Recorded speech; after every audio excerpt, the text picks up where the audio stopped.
Chapter 759. As the bracelet emitted a burst of bright light, his facial features were also changing.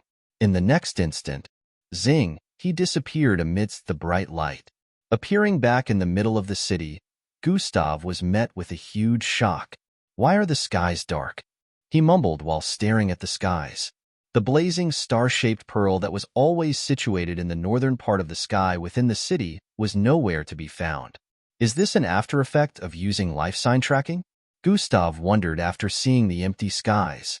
He already felt the MBO's life sign tracking method wasn't as efficient as his. So thinking this was an after effect was due to knowing that the beam came from the floating structure in the sky. Gustav activated God Eyes and looked around the city. There were also power outages in some areas. Thinking that this might be an after effect, Gustav felt they wouldn't be using the structure for a while, and he didn't have to worry about being located like before in the city for some time. He had no idea the entire structure had been destroyed, and life sign tracking would most likely be unable to be used in this city unless the MBO decided to activate one of their space satellites and point it in the direction of this city. This was something that would be unlikely to happen due to Miss Amy's recent input. Wearing his hoodie over his head, he leaped down from the rooftop of the skyscraper he was currently standing on and landed one street away from Grayscale Pharmaceuticals. He was glad he was away from Grayscale Pharmaceuticals when he sensed the strange pressure over the city 2 days ago. If he had remained there, the lab would have been raided by the MBO since that was where they would track him to. Then he would be unable to come back there like he was doing right now. The MBO had tracked him to the top of a skyscraper in the middle of the city, not having any idea about where exactly he came out from since he was previously in any of the buildings in that particular area. "Thank goodness you're okay. We were worried," Serzel voiced out as Gustav sat on one of the sofas in his office. "Why? If I had been caught, it would have been broadcasted all over the media," Gustav replied as he transformed back into his original looks right in front of Serzel. "Fascinating," Serzel said, internally unable to hide the look of astonishment on his face. He already knew Gustav had the ability to do this initially, but he had never seen Gustav do it in person. The MBO employed a variety of methods to catch you in the last 2 days and even activated the same light beam they used back then twice after you were said to have escaped towards the west area of the Burning Sands, Serzel explained. "We all know how dangerous the Burning Sands are, so Carissa's and I were worried for your safety," Serzel added. He was glad when he finally heard Gustav's voice through a call some minutes ago. "Nothing to worry about. I won't be so stupid as to put myself in unnecessary danger unless absolutely necessary," Gustav responded.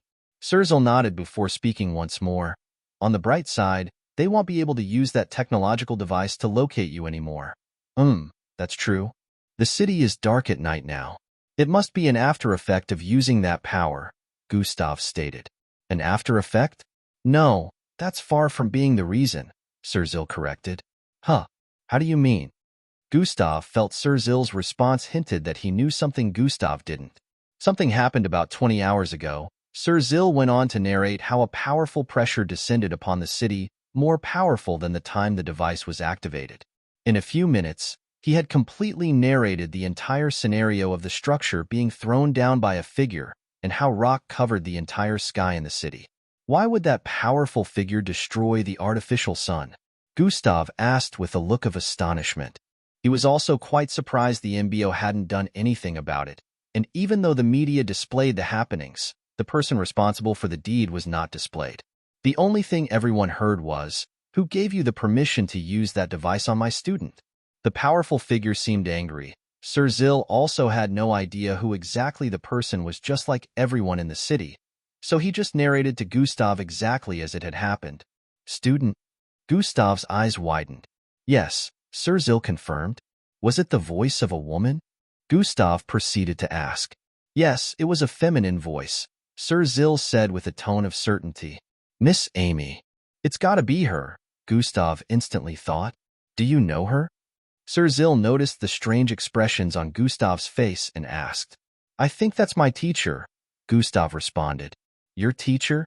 You had a teacher as powerful as that?" Serzel couldn't believe his ears. But I didn't want her to get involved." "I still don't," Gustav said with a low sigh. "Miss Amy is here, and she already caused problems as expected." Gustav didn't know whether to laugh or cry at this. It's obvious she was mad because they were after you. I did get some news that the MBO officers, who were sent outside the city to look for you, were retreating. Looks like she has a big influence in the MBO. You should use this to your advantage, Sir Zil voiced out. No, I don't want her to go against the entire MBO because of me. This is already enough, Gustav said with a tone of disapproval.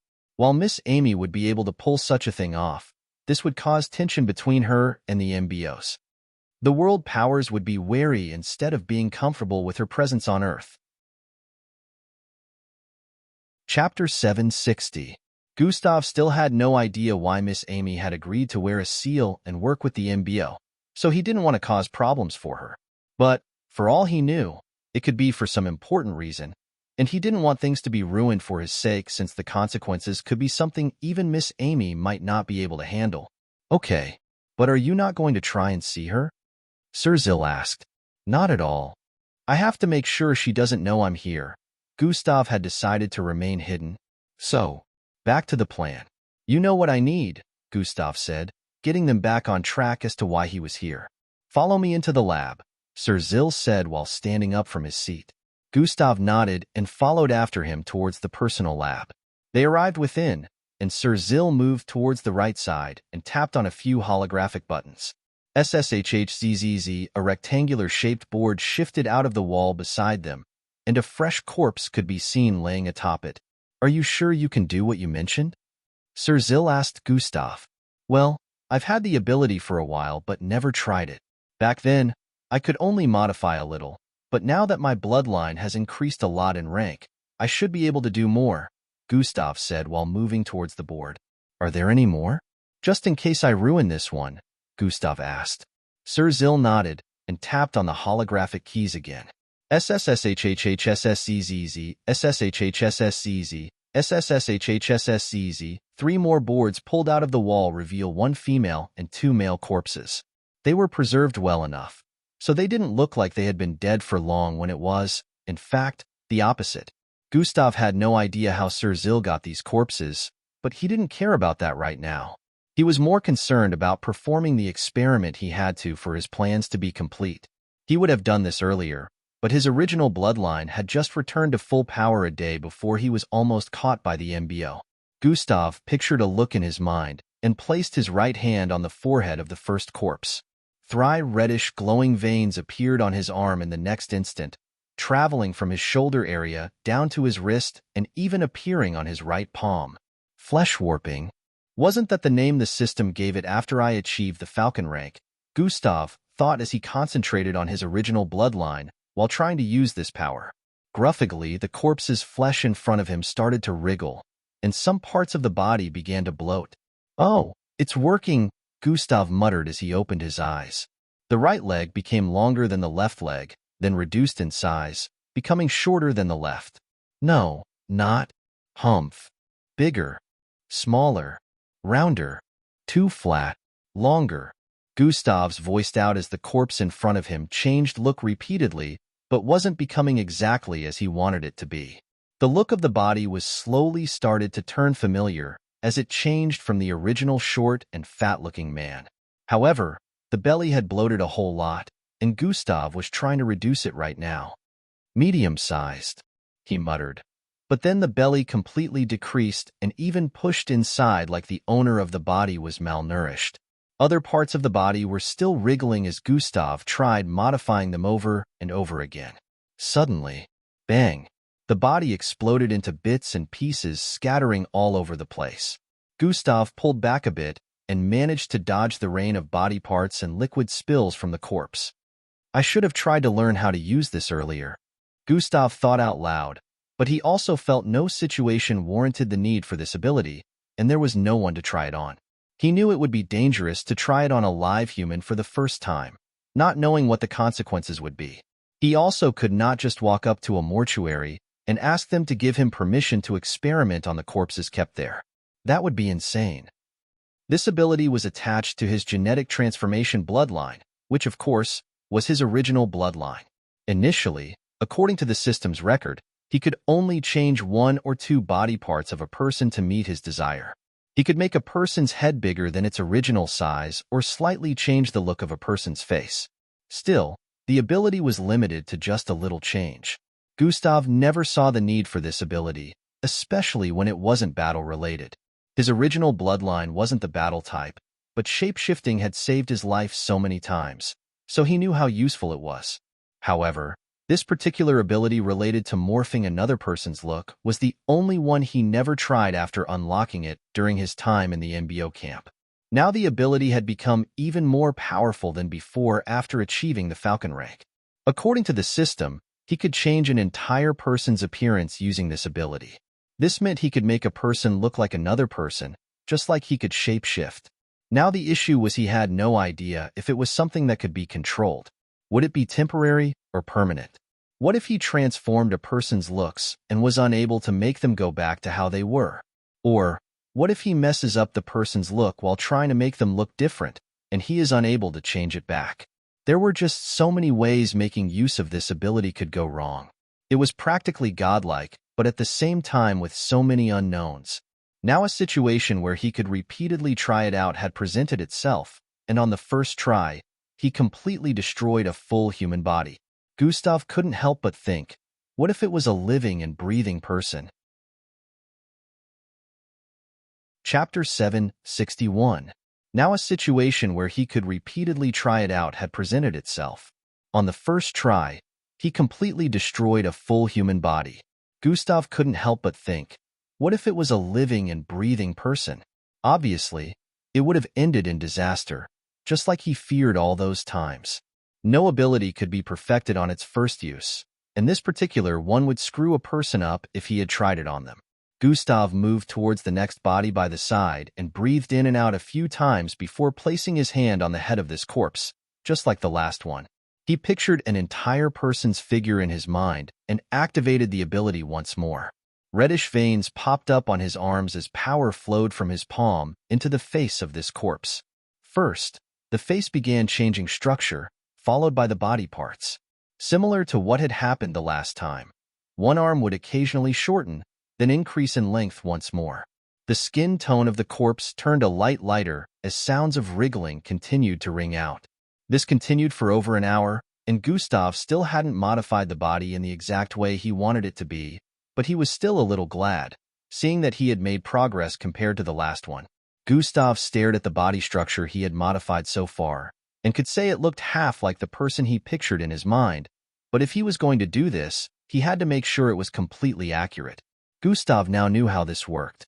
His bloodstream was infiltrating the corpses when he activated this ability after placing his hand on their head. His genetic transformation bloodline, in particular, infiltrated their cells and gave him the power to externally modify their appearance. It was like giving them the power to shapeshift since his bloodline was within them, but then he was the one with the control. Based on how strong the cells of a person were, it could be less difficult or have an effect like the last one exploding. After another hour went by, Gustav could no longer modify the second corpse. It no longer responded to flesh warping after being modified for so long. Currently, the nose of the corpse was as long as a carrot, while some other body parts were weirdly out of shape too. This is more difficult than I thought it would be, Gustav sighed and proceeded to move to the side to rest. Currently, his breathing was a little more hurried than before. This was because using this ability sapped a lot of bloodline energy from him. He had made his original bloodline the base for all his other bloodlines. His other bloodlines were connected to it, and so long as he channeled his original bloodline, others would also increase in rank. It took more toll on him when a lot of energy was being sapped from his original bloodline than others. This meant that, even after he had managed to master this ability, he couldn't use it on a whim. Gustav stared at the two other corpses available for him to use. He suspected he might even need more than what was available at the moment. He had been here for about 3 hours already, and it was getting close to daybreak since he arrived around midnight. The last phase of the plan will be stalled for longer than anticipated. I can do anything until I learn this, Gustav thought, and resumed learning flesh warping. Within a massive apartment, a girl with blue hair and beautiful looks could be seen lying on a bed in one of the rooms. Her eyes suddenly sprang open as she sat up. I can sense his presence, she muttered while standing to her feet. She quickly moved out of the room, arriving in front of a passageway. Doors could be seen along the passageways which led to other rooms. She arrived in front of the second one by the left and began knocking. Bang, bang, bang. Her knock was so loud that in a few moments, the person within had already moved to open it up. Vera, what is it? Angie's voice resounded from the entrance of the room as the door opened up. I can sense him. He's in the city right now, she voiced out with a tone of urgency. Sense who? Angie asked with a slightly confused look. Gustav. The moment Vera stated this, Angie's eyes widened. How? She asked. That's not important right now. We have to inform Miss Amy, Vera responded. It would seem she didn't directly go to Miss Amy herself since Miss Amy had stated that she only trusted a few of them. Wake the others. They'll go inform Miss Amy right now, Angie instructed before dashing out of the passageways. Vera nodded and proceeded to go banging from door to door. Despite the fact that it was midnight, everyone seemed to be on the alert as it only took a few moments for them to respond. In a few moments, everyone was gathered in the living room except for one person. Where's Miss Amy? Eldris asked the moment Angie arrived back in their midst. I've checked the entire building as well as the premises. She's nowhere to be found, Angie responded. A brief silence ensued amongst them as they stared at each other for some time. She should be somewhere around the city. Maybe she has something to deal with, Falco said with a low tone. Yeah. Is there any way to contact her? Eldris asked Angie, who responded by shaking her head. Only Gustav would have known how to do that, and he's... Angie stopped speaking at that point since there was no point in saying the obvious. We'll have to make a decision ourselves then, Eldris said before turning to face Vera. Vera, are you sure you can sense him? Eldris inquired. I wouldn't wake everyone if I wasn't sure it's him, Vera said with a look of certainty. Chapter 762. So, can you direct us to where he is? Eldris asked next. His presence suddenly appeared in this city. I can't pinpoint his exact location. I only know he's somewhere in that direction, Vera said while pointing at the south. That doesn't leave us with a lot of clues, but it's something we can work with, Eldris said while staring at everyone. He didn't bother asking Vera how she was able to sense Gustav's presence, even though everyone was kind of itching to know. The objective now was to cover the areas in the direction Vera pointed at. We'll have to split up and look for him ourselves, Eldris stated. We still have the mind comms that was given to us when we were leaving camp. We'll use that to communicate with each other. E voiced out as well. The others nodded in agreement. Matilda, Glade, Rhea, and Timmy, you four have the slowest speeds, so work together to cover the streets on the east area in this direction. Eldris began giving out instructions. Falco and E work together to cover the streets in the middle. Dark Falco is fairly fast, and EES Vortex should make movement even easier for you both. Vera and I will cover the east side in that direction while Elevra will use her aerial abilities to scour the vicinities as well, Eldris added once more. Elevra and Vera nodded in understanding. It took almost unleashing the full extent of her abilities to fly, but Elevra knew the situation was dire, so she had no qualms having to be the aerial lookout. Angie is the fastest amongst every one of us, so she will move as a sole unit, covering the areas we miss. We have to make sure we don't cause too much disturbance while undergoing this operation, but make sure you report through the communications if you notice anything suspicious, Eldris concluded with this. Guys, be careful. If we end up causing too much disturbance, the MBO might be alerted. We don't want them knowing in on what we're up to. E voiced out next. All right, let's move, Angie stated as everyone prepared to leave the apartment. They were still in their pajamas and would have worn their MBO outfits, but there was no time to do that right now. Vera said Gustav's presence just suddenly appeared in the city. There was a probability it would disappear soon, too, so they had to take hold of this opportunity to find him as soon as possible. Minutes later, forces blasted through the streets of Burning Sand City, cross-checking one building after the other. He would occasionally open multiple vortexes leading to spaces within a building. He would sometimes appear in people's rooms and slowly check around the place before getting out through another vortex that led to the next room. Dark Falco took over and jumped through the other vortexes opened up as well. Sometimes he would crawl across window panes using the dark of the night to scan the entire building for Gustav. On Glade's side, their search was going according to the way Ildris planned it as well. They were the slowest amongst everyone, but their numbers made up for that. They would occasionally alert the people living around that area due to their speed, but when they brought out an MBO badge explaining they were in the middle of an investigation, the people around there would leave them be. Angie was so quick that she would be in and out of a building before anyone knew it. The only thing that would leave the people living in that area suspicious was the sudden intensity of the wind. They would wonder when they left the windows open. Ildris' speed was similar to Gustav's without making use of dash. He would be able to scan an entire apartment using the colors of every object in the surroundings. This made it easier for him to do this while carrying Vera along. Vera wasn't fast, but she was useful for telling if they were getting closer to Gustav or not. Vera could put her consciousness into things, and luckily for her, she had been training it in the way Gustav told her to. "Catch that bird for me," she said to Ildris as they arrived in the middle of a street. Ildris had no idea why she would need that, but he leaped from side to side across the skyscrapers in the vicinity and caught the bird in a few seconds. Bang! The moment he landed on the ground, he handed it over to Vera unscathed. It looked a little like an eagle with leopard-colored feathers and 12 inches long feathery tail. Vera closed her eyes while holding onto the bird, and in a few moments, she let it go. Ildris was wondering what that was all about, and in the next moment, the bird flew in through one of the windows of a building by the side. "I can see through its eyes and control its actions," she explained to Ildris, whose face lit up in astonishment after hearing that. He thought her power was related to controlling plants, since this was what she made use of during battles within the MBO camp. Now it turned out it was more than just that. Ildris grabbed hold of Vera and once again began dashing across the place with speed.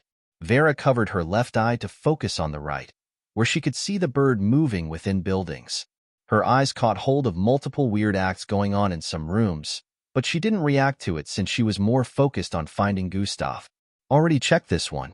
Let's move to the next," she voiced out as Ildris was about to go inside a building.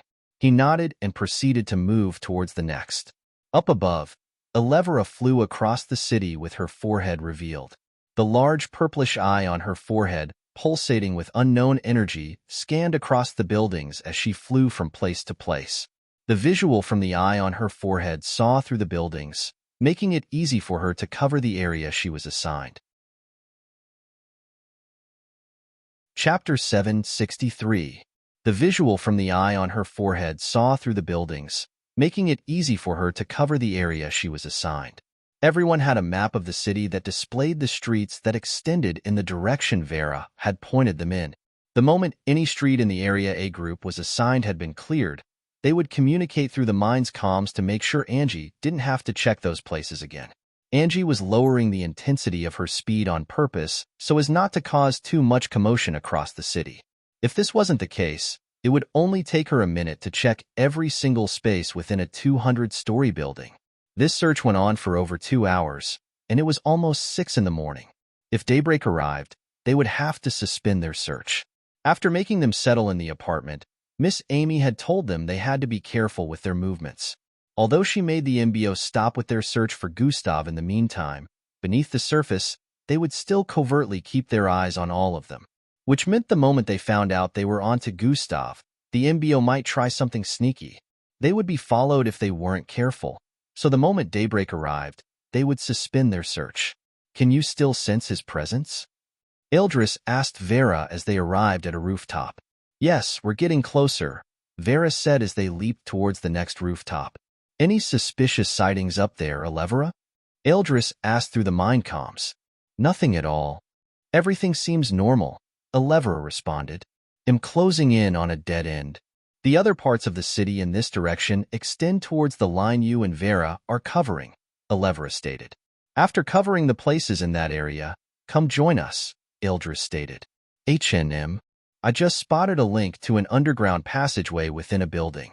I can scan through it, so we'll have to go down there and check it out personally," Elevera said while swooping down from the sky as purplish energy covered her entire frame. "Copy. Just make sure you report back if you find anything." Ildris, they continued on with the search. knowing they had only a few more minutes left before stopping. 30 minutes later, they were back in the apartment with looks of contemplation as they stared at Eldris. We will cover the rest later at night. Since it's already daybreak, we can't risk being followed, Eldris stated. Everyone nodded in agreement. Besides, we are halfway done, so I'm sure we will be able to cover the rest this night, Eldris added. But what if we don't find him?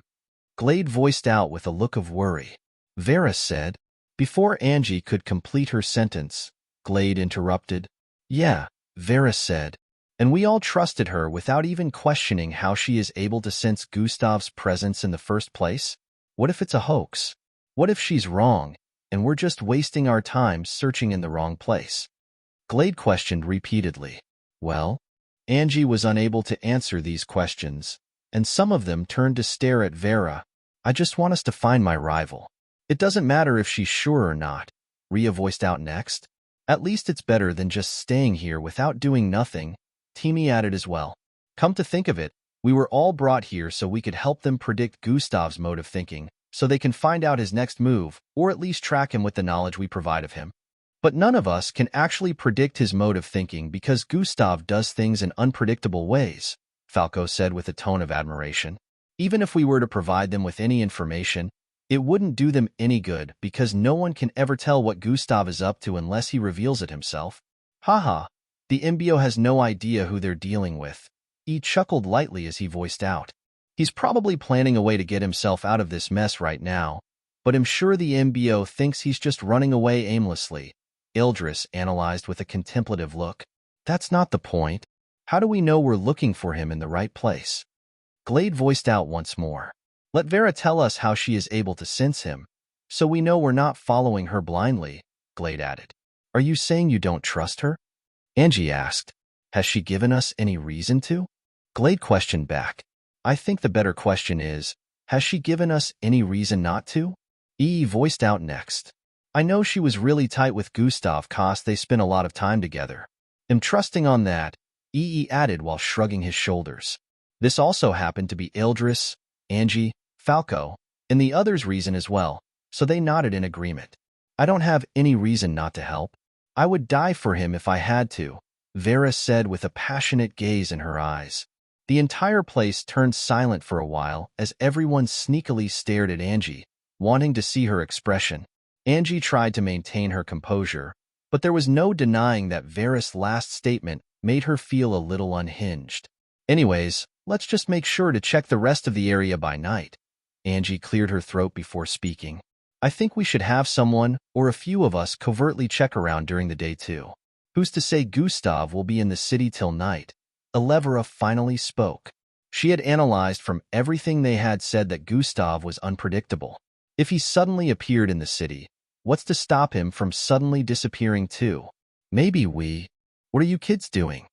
A feminine voice was heard from the entrance of the living room. Miss Amy. Everyone was surprised as they saw her arrive in front of them in nearly an instant. They didn't even know when she arrived. Chapter 764. What did you lots do when I was away? Miss Amy asked while raising her brows with a look of suspicion. What happened was... Grayscale Pharmaceuticals huff, huff, huff. Gustav was breathing in and out profusely as he leaned against a laboratory table. Up ahead, body parts could be seen scattered across the place with slightly decayed body fluid and blood. There were 9 rectangular stretchers extending from the wall area, and some of them had mangled-looking corpses atop them. Some were empty but had blood stains and fluids on them, while 2 had corpses that looked similar to each other at first glance, but on a closer look, there were still differences. I guess that's it for now. They'll need to ask Scientist Sill to get me more corpses, Gustav voiced out after resting for some time. An entire night passed already. Gustav noticed it was daytime already. Gustav stood back straight and decided to go find Sir Zill. He walked out of the lab and found Sir Zill in his office working on something with his holographic computer. Oh, you were here. Gustav was a bit surprised as he didn't sense Sir Zill's presence earlier. But then, recalling how much fatigued he felt at the moment due to using flesh warping the entire night, he understood why. I didn't leave. I was here all through the night. Sergil said while suspending what he was up to. Oh, working on something? Gustav asked. Yeah, the Arkham serum has been successfully created thanks to you, but then I found some irregularities as well. It can work on mixed bloods just as much as it can work on humans and Slarkovs, Sergil revealed. Interesting, Gustav responded with a contemplative expression. Right? You look really exhausted. You should have some rest, Sergil voiced out with a look of concern. I will be fine, Gustav said with a dismissive expression before proceeding to ask a question. Doesn't that mean mixed bloods would also have their life force increased if they consume the serum now? Precisely. It would take effect on mixed bloods, increasing the number of years they get to live. This was made possible due to some of your cells permanently mixing with the serum when I was extracting it for study and modifying it. So this came from you, Sergil explained. Replicating it would be a problem, so the ones created in the future would probably not have this effect. Only the ones created from the original dose I extracted from your cells will have this, he added.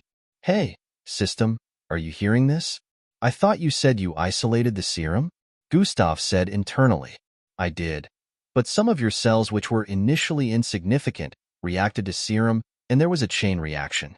Since it's not harmful, I let it be, the system responded in his mind. A mixed blood had over 1 trillion more cells than a normal human, so a lot of those cells would be insignificant. Since they were useless, the system isolated the serum around the part of his body where these useless cells were located. And you didn't think to tell me? If the system had a physical body, Gustav would have grabbed its neck right now and squeezed it tightly for always holding back information from him. It's not an important piece of information. The system responded with an unbothered tone. It seems pretty important, Rig. So what do you say, Gustav? Can I have some of your blood to maintain the same effect in the future serums? Sergil seemed to have still been speaking while Gustav was engaging in a conversation with the system. My blood? Nah, that's out of the question. You made it for humans and Slarkovs, so you already got your wish. Your scientists don't have to be greedy every time, you know? Just be satisfied with the results you have achieved. Gustav completely dismissed the request. That's a bit harsh, but I understand. Haha, Sergil chuckled lightly as he responded. You're right. We scientists really need to tone down our greed, Sergil added. It would seem being reprimanded by a youngster wasn't disrespectful to him. I do appreciate everything you've done so far. By the way, I need more corpses. I still haven't gotten my desired result, Gustav requested. I would use your words against you, but it's not quite fitting to the situation since you haven't achieved your objective at all. Haha, Sergil voiced out laugh lightly. All right, they'll get more, but it will take some time, Sergil added. Thank you. In the meantime, they'll be leaving the city again. Since my teacher is in the city and I want to avoid her, it's not wise staying around for too long, Gustav thought as he began tapping on the dimensional bracelet strapped to his wrist. H&M, good plan. Stay safe, Sergil said while Gustav nodded in response. In the next few moments, he disappeared amidst a flash of bright light. After Gustav had disappeared, Sergil resumed tapping on the holographic keyboard as his poker face returned. A couple of words appeared on the holographic monitor in the next instant.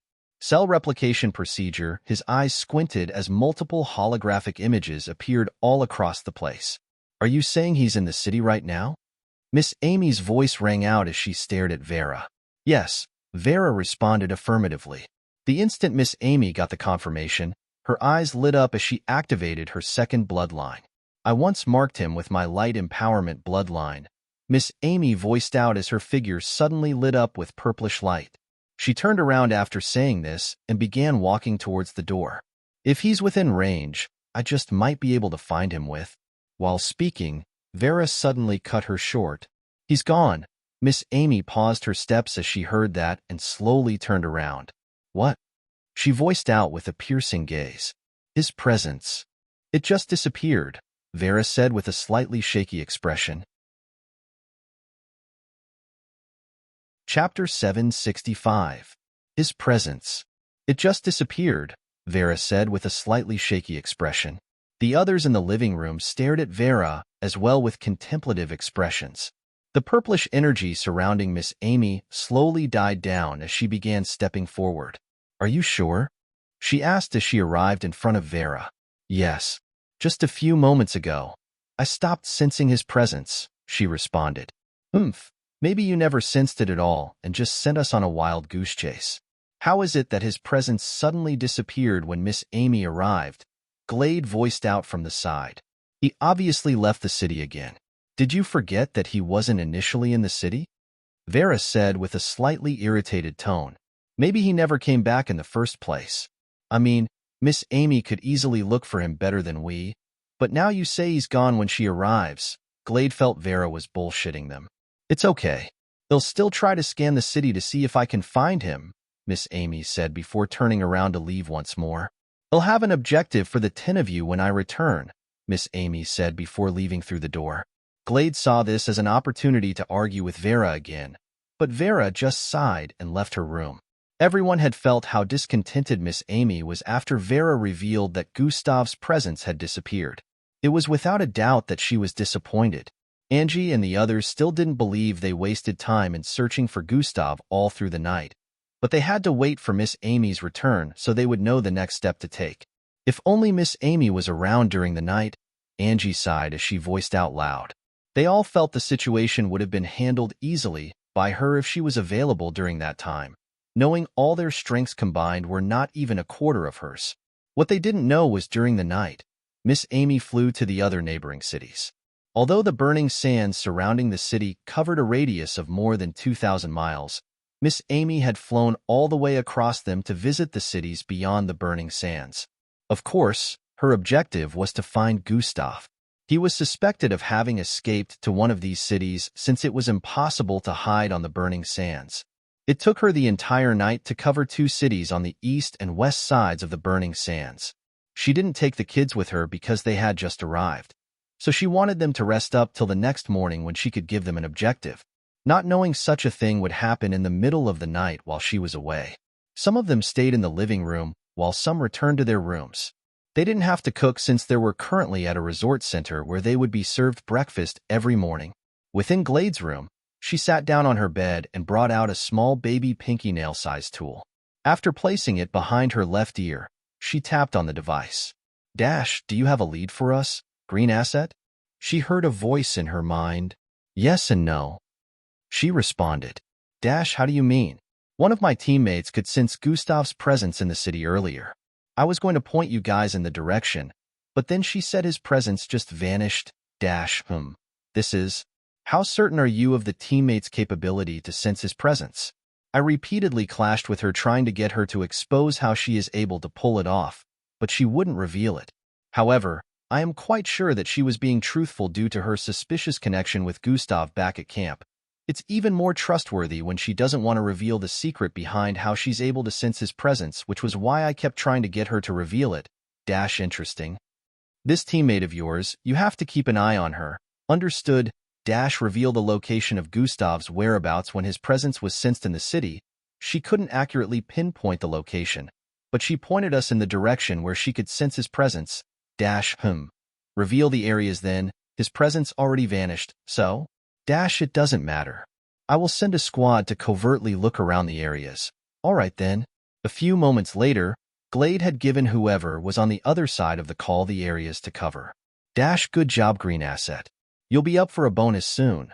Thanks. Dash, I expect to hear from you soon enough. I almost forgot, since you're close with Gustav. Do you have an idea as to why he would return to the city? Well, it's just assumptions for now, but we believe he is up to something. Maybe planning to clear his name, so we believe he will still return to the city. Dash, interesting. This is a good piece of information. Looks like I will have to covertly plant officers around the scenes of the crimes around the city.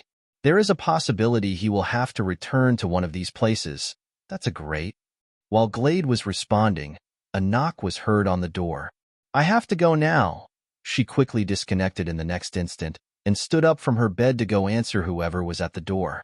Angie, she voiced out and donned a light smile after opening the door. Glade, can I come in? Angie asked. Sure. Glade moved out of the way for her to come in. Why are you giving Vera a hard time? Angie asked. Because I don't trust her, Glade responded. Why? Angie asked once more. I just don't.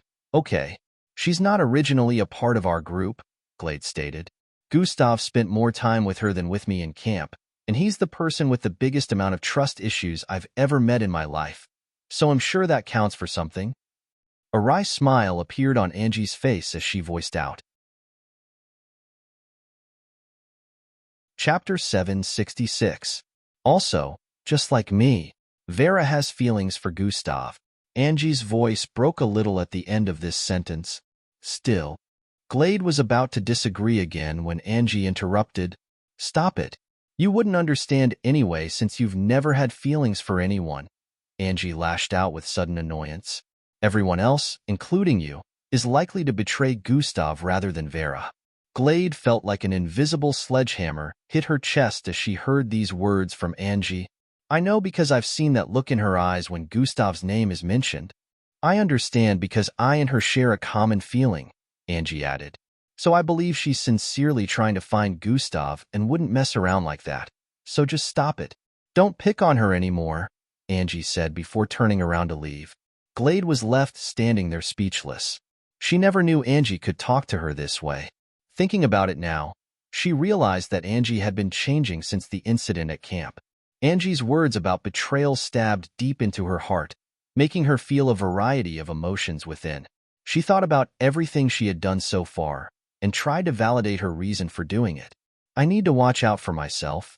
It's not betrayal. They might not even catch him, she said internally while trying to calm her pounding heart down. Yes, I'm only watching out for myself like any normal person will do. Duties over emotions. She breathed in and out for some time before finally calming down. She proceeded to move towards the bed and sat on it. What's wrong with Angie? A few hours later, Miss Amy returned to the apartment and called everyone out for a meeting. He is not in the city, but we cannot dispute the probability that he came here, Miss Amy voiced out in their midst. Knowing Gustav, he's probably trying to fix the issue himself, so coming back here is a strong possibility, Miss Amy added. We believe that as well, Miss Amy, E voiced out with his right hand holding onto a towel he was rubbing on his bushy hair. I will group you kids in 3 sets and send you to the other neighboring cities that have not been covered yet, Miss Amy stated in her plan. You will make investigations there and try to find any clue of Gustav being in the city you find yourself within. The moment you find anything suspicious, report back to me through the communication device, Miss Amy added. Miss Amy, there's 10 of us, so that would mean there will be 3 teams, and 1 person would be left out, Angie voiced out. I know. Vera is staying here in the city, Miss Amy responded. Oh, I see. She's like a Gustav sensor. So she'll inform us the moment she senses Gustav's presence in the city, Falco said while holding his chin. The rest of you will be distributed to other cities. They'll take you to the base in a few to get some necessary gadgets that will be useful, Miss Amy said to them before heading up the stairs. Everyone looked determined at this point, knowing they were about to start the mission officially. This would likely take some time since they had no idea of where they would start the moment they were sent to a city, but nevertheless, they were ready to play their part in finding Gustav. In the underground tunnelway beneath the burning sands, Gustav laid on a small piece of clothing he used to form a bed. He had a convertible mini-house in his storage device, but the space in this area was just too small for it to fit. So now he had to sleep on the ground. Gustav hadn't felt this tired in a long time, and his system energy points were high, but this drainage was a different kind, so he was affected regardless. He had already stayed 2 days without sleeping, which was something he could pull off easily, but this time he had to sleep. Space rumbled, and tremors traveled across the universe, causing planets to quake from the sheer intensity of an unknown entity. Gustav found himself floating in the intergalactic space, staring at a faceless being radiating with so much chaos time was being rendered immobile. Rifts were appearing all over the place. Stars were exploding and disappearing into nothingness. This entity seemed to be destroying and consuming all that exists. You dare stand against me, mortal? Space trembled even more at the echo of the voices. Gustav had never felt so much fear before. This wasn't even close to how he felt when he was being bullied all those times when he was young and powerless. He had no idea what this was, but it shook him to his very core. He was floating in space, yet his entire body was covered in sweat. Who are you? He subconsciously uttered this question. You dare ask who I am? Such insolence!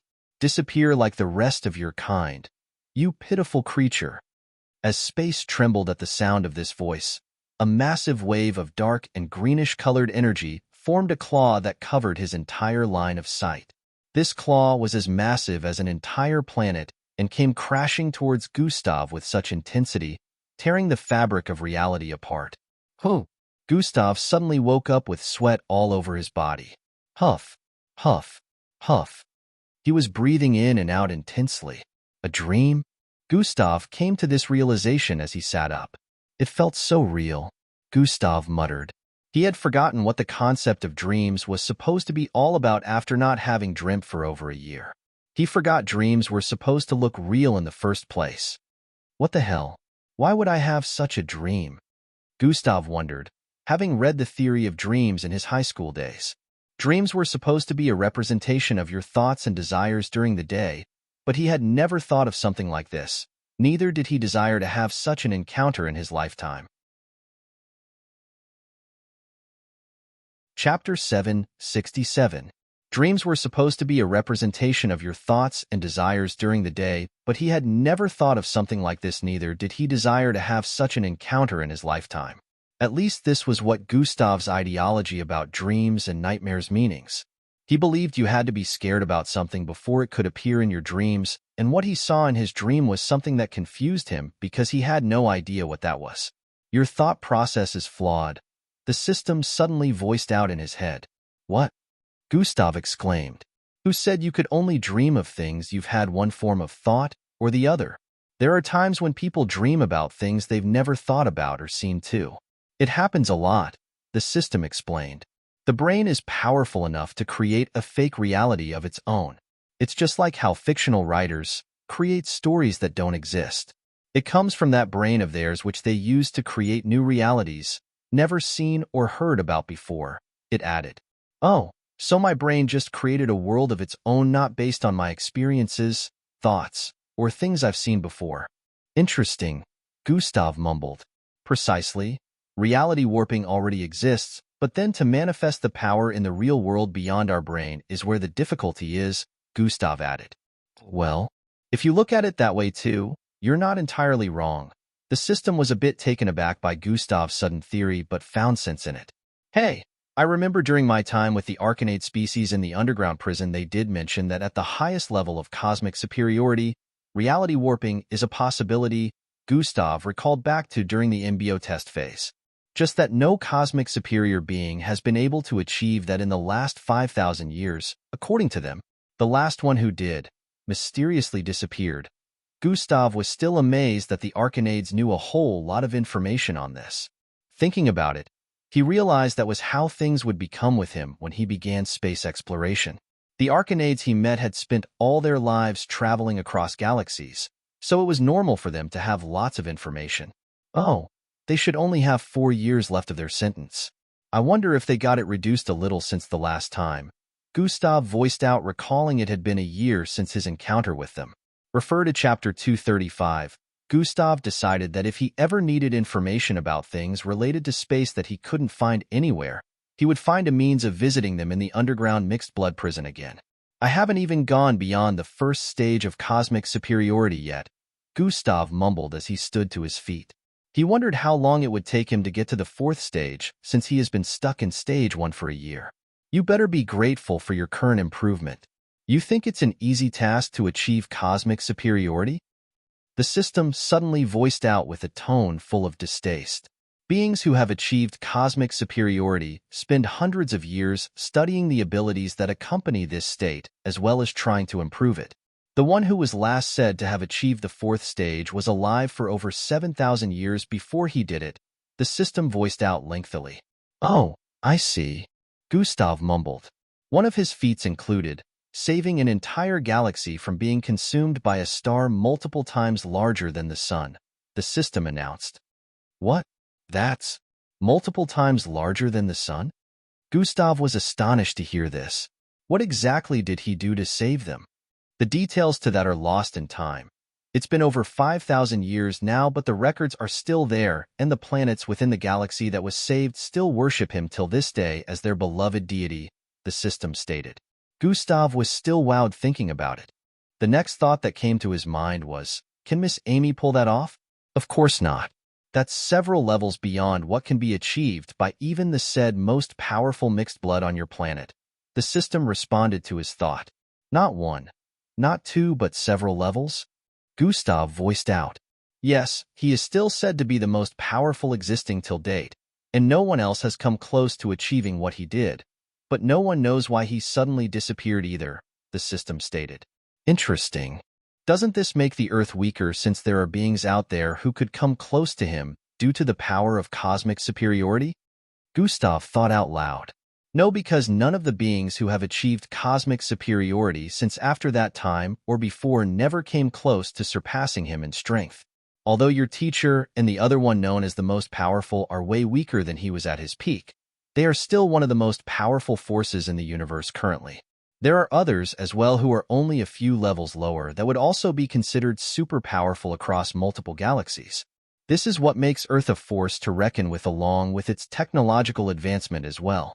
Compared to the past, the current beings said to be ranked the most powerful are not as strong as those who existed over 5,000 years ago and were proclaimed to be the strongest, the system explained.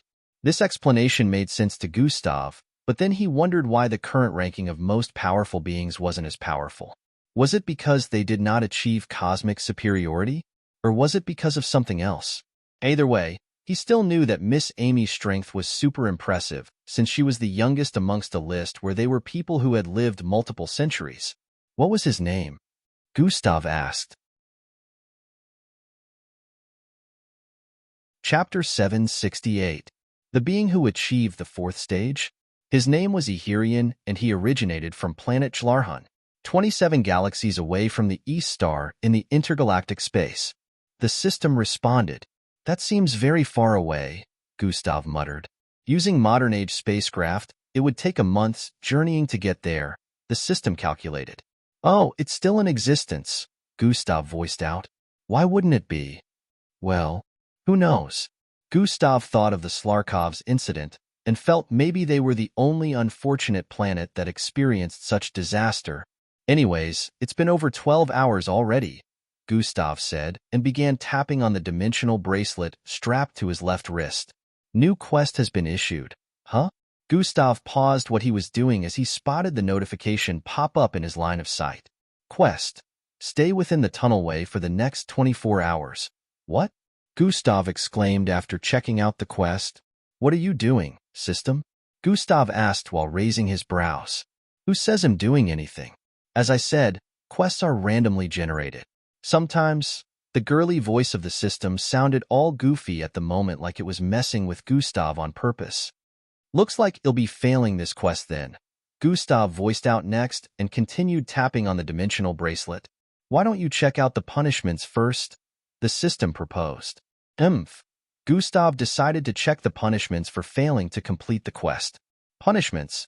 -5 attribute points permanent reduction for each stats. Gustav already stopped reading from the second line with a dark expression on his face. This is inhumane, he voiced out. Well, I'm an artificially intelligent life form, which basically makes me a computer, so. Gustav had no choice but to take his seat. It was obvious the system didn't want him leaving here in the next 24 hours, so he just had to wait. There was also a possibility that Sir Zil might not have gathered enough corpses for him, yet so waiting didn't seem so bad. Gustav decided to spend this time circulating his bloodline. Since the system had given him such a quest, it would mean daily quests for the next 24 hours were cancelled. Meanwhile, Gustav's friends were being taken to different neighboring cities around Burning Sands to find him. Gustav only knew of Miss Amy's presence, but he had an idea that and the rest were here too. Well, they weren't at Burning Sands anymore after being grouped and taken to different cities. Miss Amy wanted to take Vera with her to a different city, so she could sense if Gustav was within, but the thought of Gustav appearing back in Burning Sands City while they were away disturbed her. What if she was to take Vera to all the different cities surrounding the Burning Sands for her to sense if Gustav was in any of them, and they ended up missing Gustav? if he appeared in Burning Sands during that period of time. This was why she decided to leave Vera back in the city. Also, it wasn't confirmed that she was capable of sensing him, so this would be a way of proving that she is. If Gustav's presence wasn't sensed in the city again in the next few days, she would be forced to believe Vera was incapable of sensing Gustav in the first place. Miss Amy had sealed her strength once again since a day ago. She wasn't supposed to leave the seal deactivated for so long, but the circumstances allowed for that to be since she saved the other city from the ash-colored fog. Within a luxurious yard, a group of 4 sat down around each other seemingly in a heated discussion. How can she do this to our city without any consequences? One of the men with a white buzz cut voiced out. Senator Harry, I'll advise you don't push this issue. I know you're angry about the whole situation, but you know who we're going up against isn't somebody that can be defeated. One of the other men responded. Councilman Damon, are you telling me she can't be cautioned or called to order for such an act that could have cost the lives of many? How different is that from the incident with Gustav Crimson? Senator Harry stated. The difference is she could have done it and gotten away with it, but she didn't. We should be thankful she only did this little. Councilman Damon replied once again. What? Incompetent. You lots. TCH. Senator Harry gritted his teeth in annoyance, seeing the way Councilman Damon and the other 2 men dressed in MBO outfits seemed scared of the person they were talking about. You know we are referring to one of the strongest, if not the strongest being on Earth, and you want to sanction her? We should be glad she even decided to help find her student, Councilman Damon stated once again. Senator Harry, there is no need for worry. The MBO will handle the damage done to the city and the artificial sun. Everything would have been completely repaired in the next 1 week. One of the MBO officers voiced out. Whatever. Senator Harry voiced out with a look of disappointment. In a few more minutes, the discussion ended and all other 3 visitors took their leave while Senator Harry remained seated in this luxurious-looking yard which was a part of his property. There was a pool not too far away, a big golf field up ahead, flowers, and all sorts of beautiful plants in the vicinity along with a variety of decorations. A massive blue house was positioned far behind. Senator Harry's face turned dark as he spoke. I'm not letting this slide. He proceeded to make a call in the next instant. In a flash, 24 hours had gone by. Gustav finally opened his eyes within the underground tunnelway to see a notification in his line of sight. Quest completed. Stay within the tunnelway for the next 24 hours. Chapter 769. Gustav finally opened his eyes within the underground tunnelway to see a notification in his line of sight. Quest completed. Stay within the tunnelway for the next 24 hours. Rewards, plus 50 attribute points. Seeing the rewards, Gustav couldn't really complain, but he still felt the punishments didn't match the rewards in terms of intensity. So much for all that, huh? Gustav muttered. Add 5 points to all stats. He proceeded to voice out. 5 points has been added to all of the host stats. A notification popped up in his line of sight after he said that. Gustav could barely feel the difference since he already had over 200 points for all of his stats. Still, he felt every additional ounce of strength was necessary. Time to go, Gustav voiced out as he tapped on the dimensional bracelet strapped to his left wrist. In a few seconds, he picked the coordinates and disappeared from the underground tunnelway. Zing, appearing back within Sir Zill's office, Gustav found the place empty. Sir Zill wasn't in. Neither was Carices. It was understandable that Carices wasn't here since Gustav hadn't asked for her, yet due to getting busy with flesh warping in the last few days. Gustav looked around the office for a few moments, more setting his eyes on the holographic computer on the office table. Since it was lighted up, it meant someone was here a while ago, which led Gustav to believe that Sir Zill probably didn't go far. He decided to sit on the sofa and wait for him instead of heading into the lab. After all, he would still have to ask Sir Zill if the corpses he needed were available. About 30 minutes later, Sir Zill walked into the office and jumped back a little with a startled look after spotting someone sitting on the sofa by his right. Aren't you a little too old and way too gigantic to be getting jumpy over little things? Gustav obviously witnessed the embarrassing act and voiced out. He currently had his legs leisurely crossed as he stared at Sir Zill from the side while shaking his head. You startled me, huh? Please don't do that again. Sir Zil voiced out with a burst of light laughter as he saw Gustav slowly uncross his legs. Is there any reason to be startled? Gustav asked. Sir Zil smiled wryly as he moved towards his office seat. Of course not. You just have that effect on people, he voiced out while switching off his holographic computer. Gustav's eyes squinted a little before speaking. Were you able to get more corpses? He asked. Oh yes, I was expecting you earlier than this, but I guess you were held up with something? Sir Zil stated and asked at the same time. Yes, I was kinda held up. Gustav felt like cursing the system at this point. Randomly generated. The system voiced in his mind as it already could sense Gustav's annoyance. I see. I was only able to get 10 corpses this time. It would be impossible to get more anytime soon since it will start affecting the logs if too many corpses are disappearing, Sir Zil voiced out. You will have to make do with these ones, he added. No problem. I have almost grasped the trick anyways. 10 should be plenty enough, Gustav responded while turning to face the lab. They both moved into the lab together in the next minute, and Sir Zil performed the same actions as the last time. Stretcher-like platforms pushed out of the wall area revealing corpses on them. The last time, Gustav left the lab void of any body parts, which surprised Sir Zil as he wondered where all those corpses disappeared to.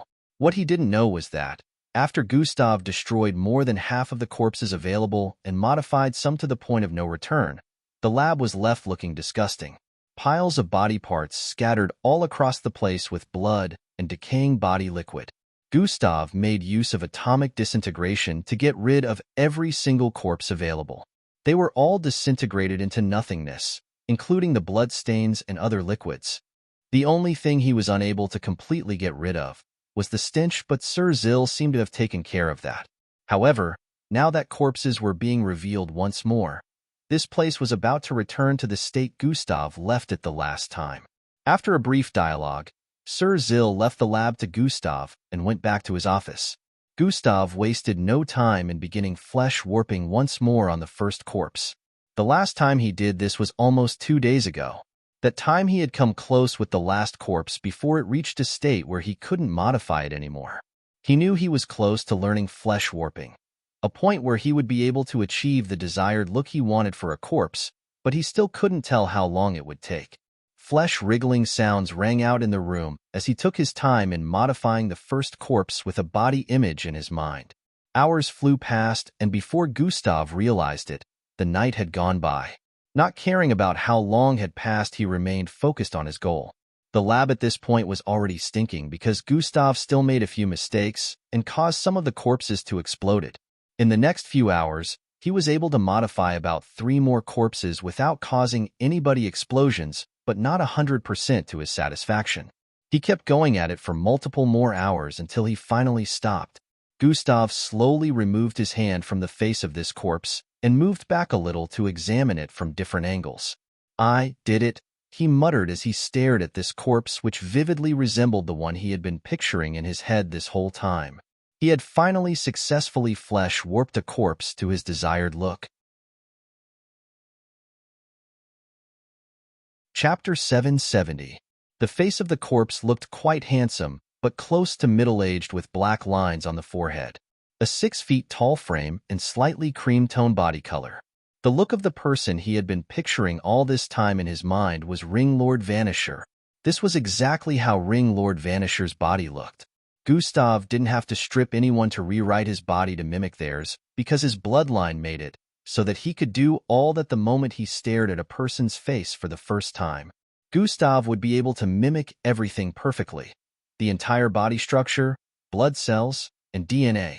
However, since he was becoming a mirror version of such people, he would be unable to actually use their bloodline abilities if they were mixed bloods.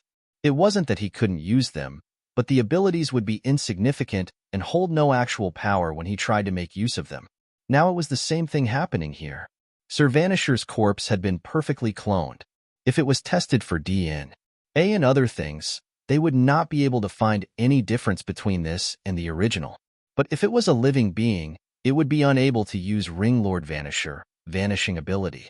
Gustav was a bit disappointed as he recalled he ended up destroying Ring Lord Vanisher and the others in rage instead of stealing their bloodlines. Some of them had very good bloodlines that had even been trained to the kilo level, which would make Gustav more powerful if he was to have acquired them, but his rage didn't let him think of anything at the moment other than slaughtering every last one of them. Slash.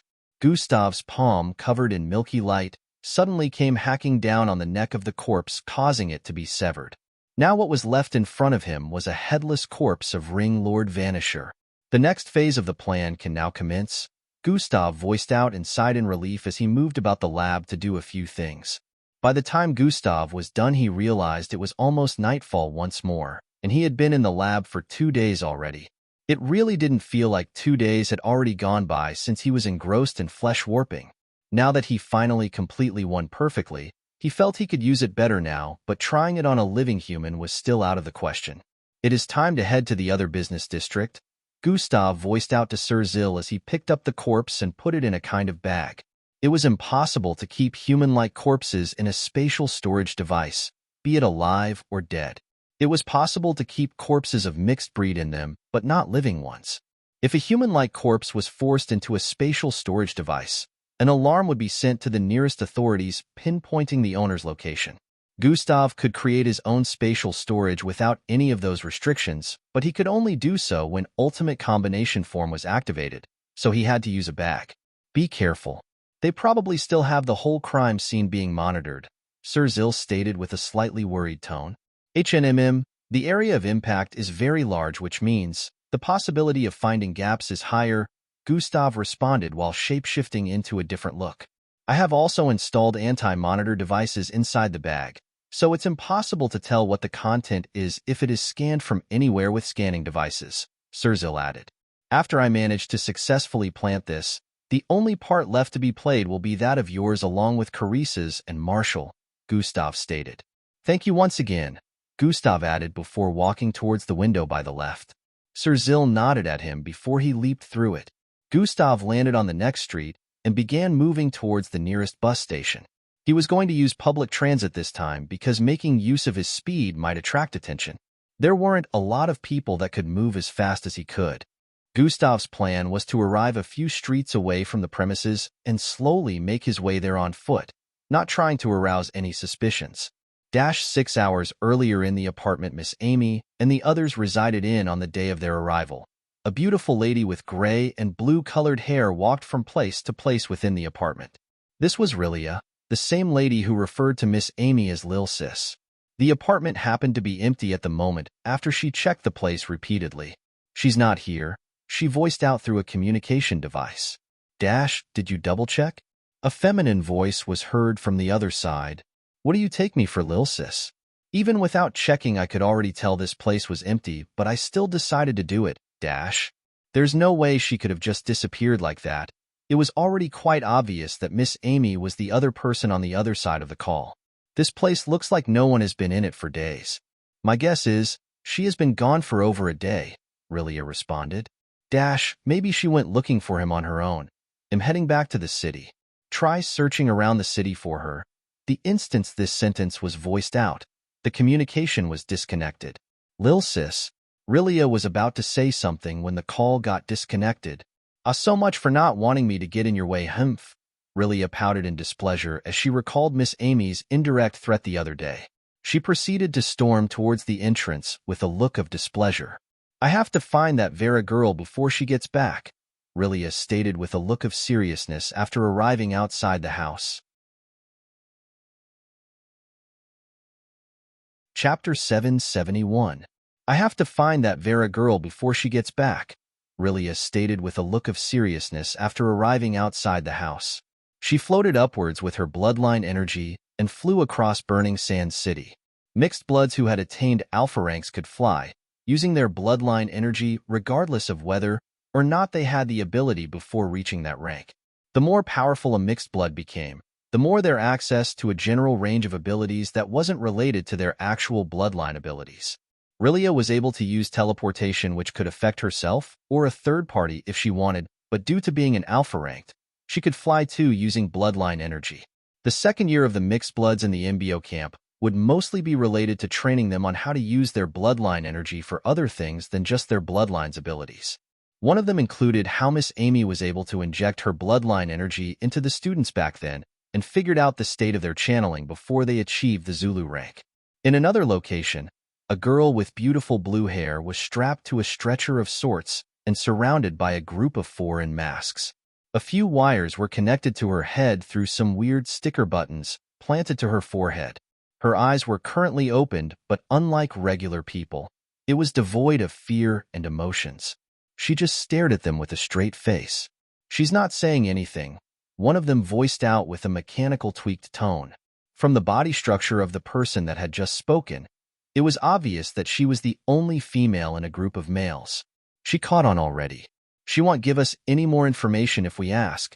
Torturing her is the only other option we have," another one of them voiced out. A look of excitement appeared on the girl's face as she heard that, but then she pictured someone in mind, and her look returned to its previous state. "It would be better if he did that to me himself," she thought. "We can't harm her. That's the only downside to all this. We were instructed to only extract information from her using other means besides anything related to torturing," the tallest one in their midst voiced out. "Tell us now, where is he?" the last one voiced out while moving closer to Vera. Vera remained silent, ignoring the question. "You've already told us he is here. Point us in his direction and let's get this over with," he voiced out once more. A faint look of guilt appeared on Vera's face as she heard this. 2 days ago, she sensed Gustav's presence and was about to use her communication tool to contact Miss Amy when she suddenly got ambushed by this strange group. They encircled her pretty easily and made use of a gas toxin to cause her to pass out. She woke up and found herself here. She had no idea how long it had been, but she knew she had been here for some time. Seeing the strange wires attached to her head that day, she thought she was being brought here to be tortured for extraction of information. The first thing said to her was, "We noticed you were about to make a call. Is Gustav Crimson in the city?" She instantly decided to respond to the question and say no, but then, yes. Instead of saying that, she found herself saying the opposite. Vera tried to say no again, but instead said yes. "Turns out you just tried to lie.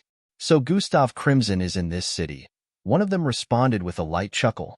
"Point us in his direction. Is it south?"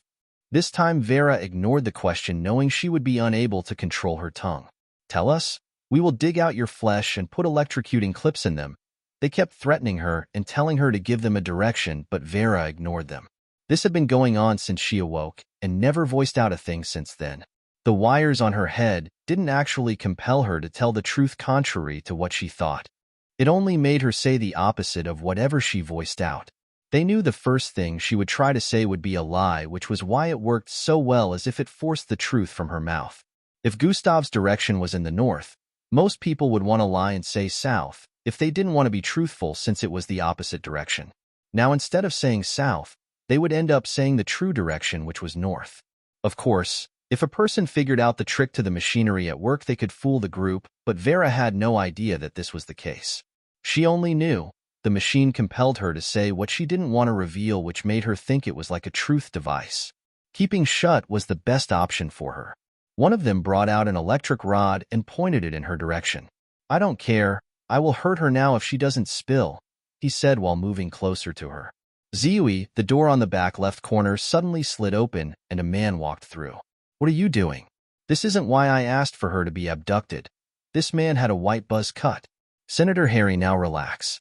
I'm sure you don't want it to be revealed that you're responsible for this, since she would come directly for you," one of them voiced out, causing the man with the white buzz cut to pause in his tracks. "You." He didn't know what to say at this point. "I only took her for that one reason, and you lots have turned it into a different vendetta entirely."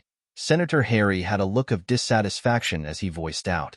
"Just relax, we'll be out of your hair soon," the lady in their midst voiced out. Chapter 772. Even if she doesn't give us any additional information, we know he's here. We have taken proper measures to find him. Multiple secret agents have been deployed all across every single scene of destruction in the city. They are all undercover and in hiding, so he wouldn't notice them. The moment he visits any of these crime scenes, he will be caught, the tallest in their midst voiced out to the senator. Vera's eyes widened a little as she heard that. She became worried because even though she could not pinpoint Gustav's exact location, due to being able to perceive the direction he was currently situated in, she could tell he was on the move. She recalled Eldrid's statement during their discussions. He's probably planning a way to get himself out of this mess right now, but I'm sure the MBO thinks he's just running away aimlessly. Vera was very surprised these unknown people already had it figured out. The MBO would most likely underestimate Gustav's way of doing things since they didn't know him, but his friends who did were the only ones who could think like this, which was why Vera was surprised. He's changing directions very fast. I need to find a way to get out of here and stop him, Vera thought as she began struggling to free herself. Meanwhile, Gustav was currently in a vehicle headed for the business district, which was only a few minutes away. The small hover bus just passed through another installed teleportation point, reducing the amount of time left till he arrived there. They'll go in from the west area after walking around first. They'll need to check around properly. Gustav was making plans since he knew the vehicle was almost at his desired destination. Vera could sense the change in directions due to how the hover bus got teleported from place to place. Unfortunately, her bloodline was currently sealed, so she was limited to normal human-like strength. We should be getting activity soon since it has already been 2 days, and once that is over and done with, we'll be out of your hair. The tallest one in their group voiced out to Senator Harry. I'm sure you also want justice for your city, or don't you, Senator? The lady also voiced out. While they were speaking, Vera was still struggling to free herself, and a seed fell from one of her clothes pockets to her left hand. They turned her head to the side to stare at the seed while her finger touched it. Unfortunately for the group, even though they had managed to seal Vera's bloodline, she still had the power that wasn't related to her bloodline in any way, which remained unsealed. Because Vera was in fact an alien. As her finger made contact with the seed, she shook her body, causing it to fall to the ground, and in the next instant, shriek of massive vines with thorns suddenly shot out of the ground, spreading across the place. The gang was taken by surprise, and one of them got impaled from behind, through the right chest area. Kairar, he screamed out in pain as the vine lifted him off the ground in the process of tearing through his flesh and slammed him into the wall. What is going on? Are we under attack? One of them shouted out as he quickly conjured glowing daggers around him and swung them out to protect himself from the trashing vines. The other two also channeled their bloodlines and tried waving off the multiple fat vines with spikes. Bam! One of them slammed into the senator, sending him blasting through the door with blood flying out of his mouth. Senator Harry, the gang leader, shouted out and quickly joined all the glowing daggers around him together before slashing repeatedly across the place. Swish, swish, swish. Every single vine in the place was instantly cut into thousands of pieces, leaving only small roots left on the ground. The other gang member who got impaled fell to the ground bleeding profusely, and one of the teammates ran towards him to tend to his injuries. Just as the leader was about to go check on the senator, he looked back and noticed the stretcher-like platform was empty. The girl is gone, he voiced out with a look of surprise. What? She did that? But we sealed her bloodline? The lady voiced out with a surprised expression. She can't have gone far. Check if the senator is okay. They'll find her, he voiced out and stormed out of the place. The glowing pieces of light floating around him formed a platform which he jumped on and flew across the corridor. At that moment, Vera was running across a corridor, not knowing which way leads to the exit, but she followed her instinct. She pulled out several more seeds from the pocket where she kept them and threw them all across the place after inputting her will in them. The instant she scaled through, more vines burst forth from the floor, spreading across the place and leaving no gaps to pass. Swiley, the man chasing from behind, sped across the air, and the moment he arrived in front of this blockage, a small battle ensued between him and the multiple vine roots with spikes. In a few seconds, he slashed them to thousands of small pieces, leaving him enough space to pass through. Vera was already closing in on the exit of this place after turning multiple times, but she could sense the approach from behind. Reaching into her pocket once more, she tried to get some seeds but found out that she only had one left. Up ahead was a massive metallic door, over 20 feet tall with wheels in the middle, and on the right was a small box that scanned for features. She could either use the last seed to try and delay the pursuer, or use it to destroy this exit point. This was a difficult decision as she knew she wouldn't be able to outrun the pursuer if she decided to use it against the exit, but using it on the pursuer too was only delaying the inevitable. Chapter 773. This was a difficult decision as she knew she wouldn't be able to outrun the pursuer if she decided to use it against the exit, but using it on the pursuer too was only delaying the inevitable. Deciding not to stress about it anymore, she threw the seed forward and it landed right before the exit point. Thruruch, the vine shot out of the ground and slammed repeatedly against the massive metallic door. In a few seconds, it was blasted apart, revealing the outside, and it was also at this point that Vera was about to be caught as the pursuer closed in from behind. All of a sudden, a bright blue light appeared at the exit point, transforming into the features of a beautiful lady with gray and blue hair. "There you are," she voiced out the instant she spotted Vera. The pursuer from behind was about to grab hold of Vera's left shoulder when the figure that had just arrived snapped her finger. Zing! Vera disappeared with a flash of blue light and reappeared beside the lady. Seeing his hand go through thin air, the masked man paused his movement and stared at the intruder and Vera with a look of confusion. "Are you fine?" Rilia asked Vera. "I'm okay," Vera responded while panting heavily. She recognized this lady to be someone she had seen in Miss Amy's presence before, so she knew this was a friend and not a foe. "Even in my presence you tried to grab her," Rilia said while slowly placing Vera on the ground. The masked man froze in fear as he recognized this lady. "Miss Rilia? Run!" The instant he thought of this, he turned around with speed. However, at this same time, the bloodline energy of an alpha rank burst forth from her figure, causing the vicinity to quake. "We're doomed," he thought as he sped across the air atop one of his glowing blades. Zing! He hadn't even traveled very far when Rilia appeared in front of him with her hand outstretched. Grab! Her hand grabbed onto his neck in the next instant, putting him in an unremovable hold. "Oh, I'm sure she will enjoy taking her time and tearing you lots apart, piece by piece." Rilia didn't even need to mention who she was referring to before the masked man could understand. His eyes widened in terror as he struggled to free himself. As she held onto the masked man, she made a call. "I found her. The 7th warehouse in street #44C, good. I'm on my way. Don't let the culprits out of your sight." A feminine voice replied from the other end. "I'm rounding them up right now," Rilia stated while raising her left hand. Bluish glows coated index and thumb fingertips as she proceeded to snap them together. Zing, zing, zing, zing. The other people within the structure began to appear in their current position, one after the other with shocked gazes. Minutes later, everyone had been rounded up, the senator included. Miss Amy had arrived at this point, and just her presence alone made some of them wet their pants. "They made us do it," the masked leader, who had now been unmasked, shouted out in fear as he saw Miss Amy glancing at him. "I will deal with you lots later." Miss Amy was currently more interested in what Vera had to say. "They said agents have been planted all across the crime scenes of destruction. If Gustav decides to step a foot into any one of them or approaches the surroundings, he will be caught," Vera explained. "So, is Gustav currently in the city?" Miss Amy proceeded to ask. "Yes. He's been here for 2 days already, and I sense his direction changing some minutes ago after staying put in one location for 2 days, which was why I tried to escape. I think he's heading to one of the scenes," Vera stated with a look of worry. Miss Amy placed her hand on Vera's shoulder as her eyes squinted. "Point me in the right direction." Vera nodded and pointed in a direction. Fwayushed! In the next moment, Miss Amy had vanished from her line of sight, and what came next was an outburst of wind, causing Vera's clothes to flap immensely.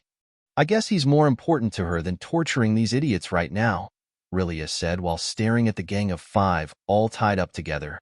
The senator of Burning Sand City was not given any special treatment. He was tied up like the rest of them, and the wounds inflicted on him by Varys vines had been treated, but he seemed to have passed out from fear as well. "Well, even if she doesn't have time to deal with you guys right now, she'll have time eventually. Especially if her beloved student gets caught because of you 5. Rilia smiled with a look of excitement on her face, like she was really looking forward to that. "It's been a while since I last saw Lil Sis lose her temper. She must really like this kid," she added. Vera, who was standing behind, was a little curious about the relationship between Miss Amy and this lady who had a small resemblance to her, but right now she was more concerned about Gustav. Even if she knew there was nothing to worry about now that Miss Amy was involved, she still hoped nothing bad will happen. Minutes earlier, Gustav arrived at a location 1 mile away from the place he found Ring Lord Vanisher and the others. This was a street on the northeast part of the city, very close to the area bordering the burning sands. He slowly walked around the place, moving like a normal pedestrian. There were not a lot of vehicle movements around here, considering the fact that there was a gigantic crater that covered a radius of more than 100 miles up ahead.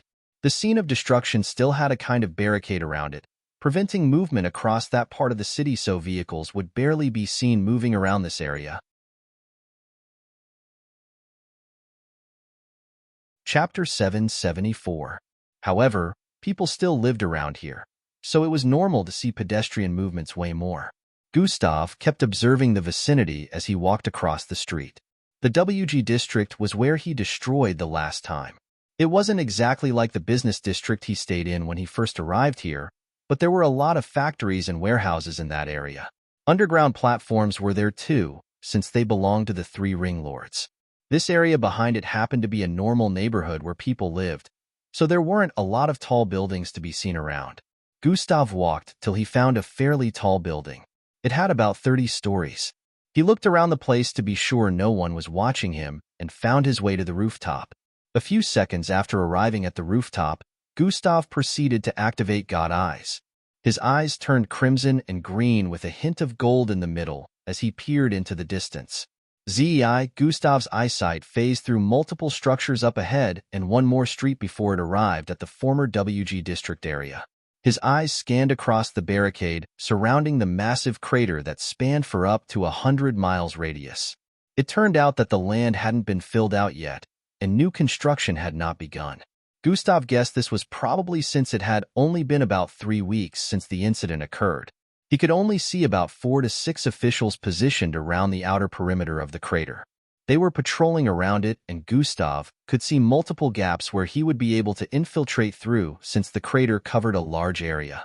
The problem was, since the entire place was bare of any structure, it would be easier for him to be spotted if the MBO officers decided to properly look at the crater area. Another issue was he could see energy readings on the wooden-looking stamps on the ground that surrounded the entire crater. These stamps, which were stationed around the perimeter, most likely would give off some form of alarm if someone was to cross or make contact with them. Gustav stared at the officials who were patrolling, then deeper into the crater where he could see another massive hole within that led to the underground structure area he pulled Ring Lord Vanisher and the others out of. This was Gustav's aim for today, but he had to make sure he wasn't spotted before he got into the underground area, and he also had to find a way to avoid the barricades to prevent alarms from going off. Gustav deactivated God Eyes and brought out some cylindrical-shaped bars, half the length of an arm, from his storage device. He proceeded to get off the rooftop after doing that. He left the bag where the corpse was stored on the rooftop and moved around with these cylindrical-shaped bars. Gustav began planting them in different spots around the area, covertly. He planted some on rooftops and others at random locations on the street. After he was done, he moved back to the rooftop he observed the crater from earlier. "I need a taller building," he voiced out while picking up the bag and leaving the area. Gustav went ahead to board another bus and arrived on the northern side of the crater. He was initially in the streets at the southern area of the crater, which was where he had planted those cylindrical-shaped devices, and now he had to take a 5-minute bus to the other side, which was also several miles away. This part of the city was a neighborhood as well, but behind it was a good-looking business area with a few skyscrapers. Since it wasn't too far from the crater, Gustav decided to use the first one closest to the neighborhood. Finding his way into the building, he instantly took an elevator to the last floor. Gustav could have leaped across the entire 200 floors of this building, but performing such a feat in public would attract attention. Right now, he wasn't trying to pull any attention to himself until he finished his objective. Gustav arrived on the last floor and covertly proceeded for the rooftop, making sure not to arouse suspicions from anyone in the vicinity.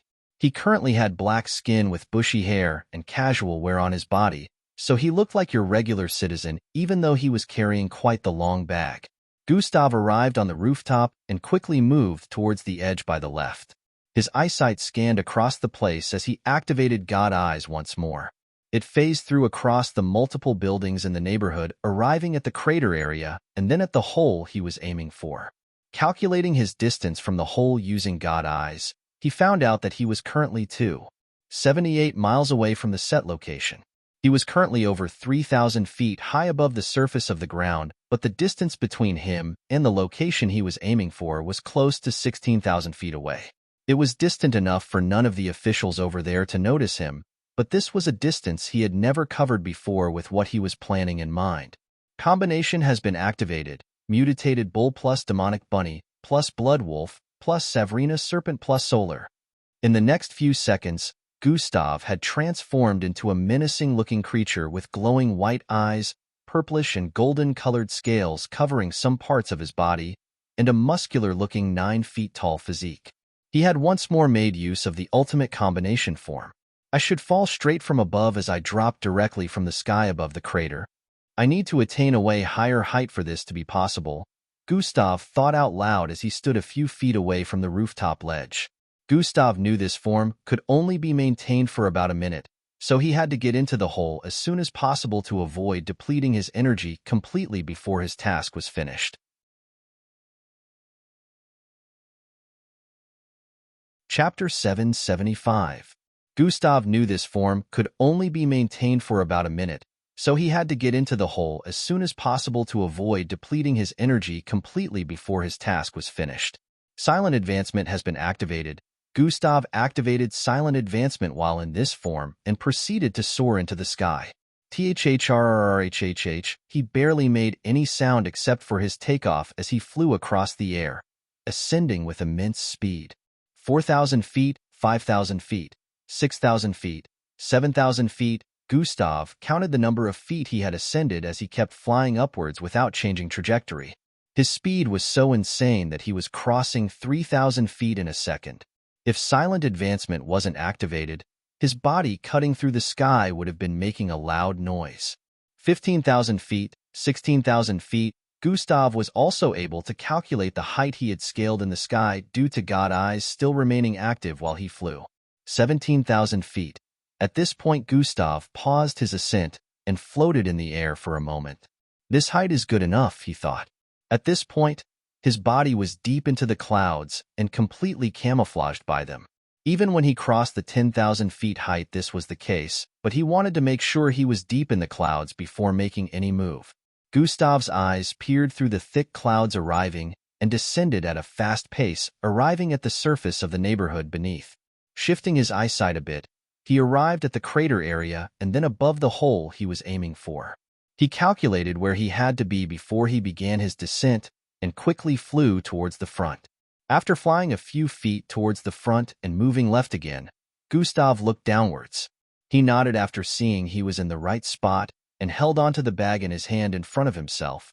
Shui Yai, he swooped down at a very fast speed, phasing through the thick clouds and leaving holes in them. The curvature of the earth could be seen from this point, and cold winds blew across the place as he descended. It was quite a beautiful sight from up here, and without zooming his sight in, the houses on Earth were so distant, one could barely see signs of them. But all that was something Gustav wasn't focused on at the moment, as his sight remained stationed in the location where the hole was while descending. As he descended lower than 10,000 feet, Gustav suddenly brought out a small controller from his storage device while still descending with speed. He waited a bit before tapping onto the controller. On the surface, the officials moving about the perimeter of the crater suddenly turned to face the south region as bright lights suddenly lit up across the neighborhood. The fluorescent lights were so blinding that they caught everyone's attention as some of them appeared on rooftops of the neighborhood in that area, and some of them appeared in random locations. The officials were suspicious about this, and some moved towards the neighborhood area to check it out while the others remained behind, but their eyes were still focused on the area where the blinding lights suddenly appeared.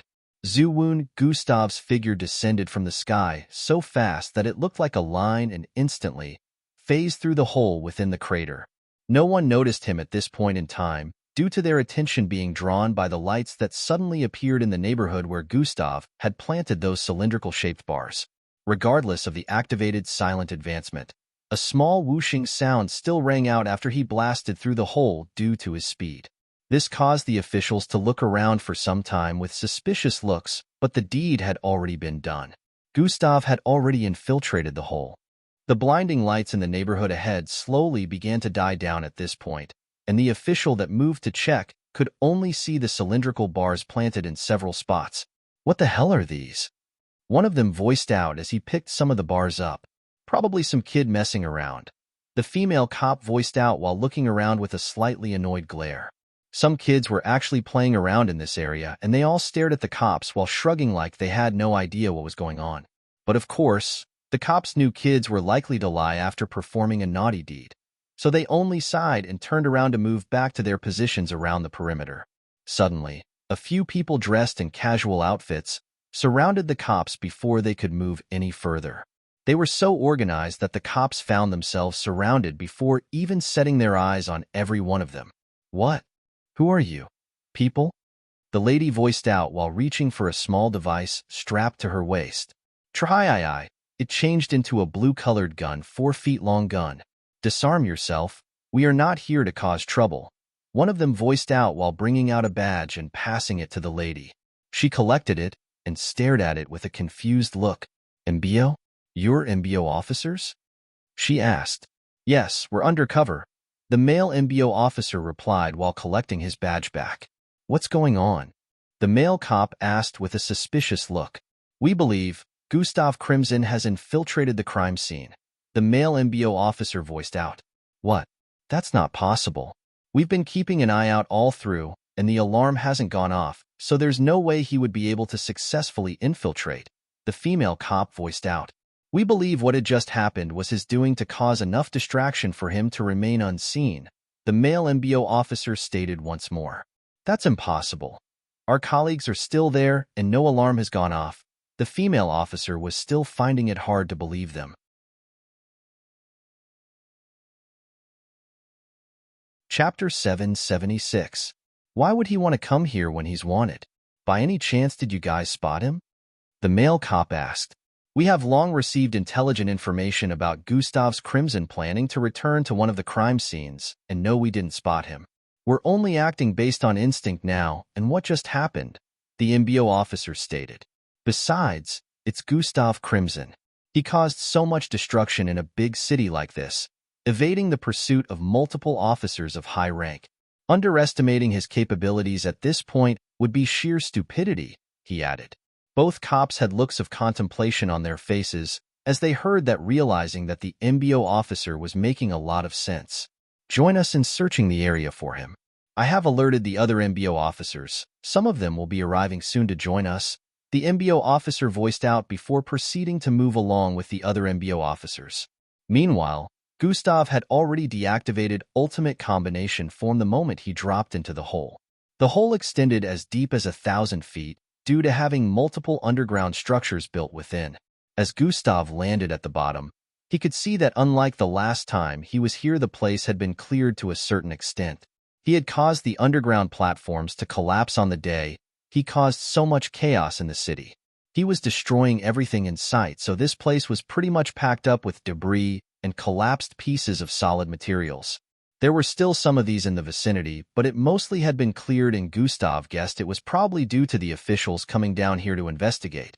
They must have found corpses here as well, since some of the Ring Lord underlings were in the environment when Gustav was destroying this place. Gustav moved towards the far end of this dark underground space, avoiding the piles of debris and construction materials in place. Even though it was so dark, God Eyes gave him the ability to see everything within a 1-mile radius. His perception was also spread across the place, so he knew there was no one down here. In about a minute of walking across the place, Gustav finally arrived at a dead end where the ground walls were in front of him. The underground space didn't extend any further than this, in the particular direction Gustav headed. Gustav made use of God Eyes to see beyond the ground wall and found out that there was no hidden structure or whatever beyond the wall.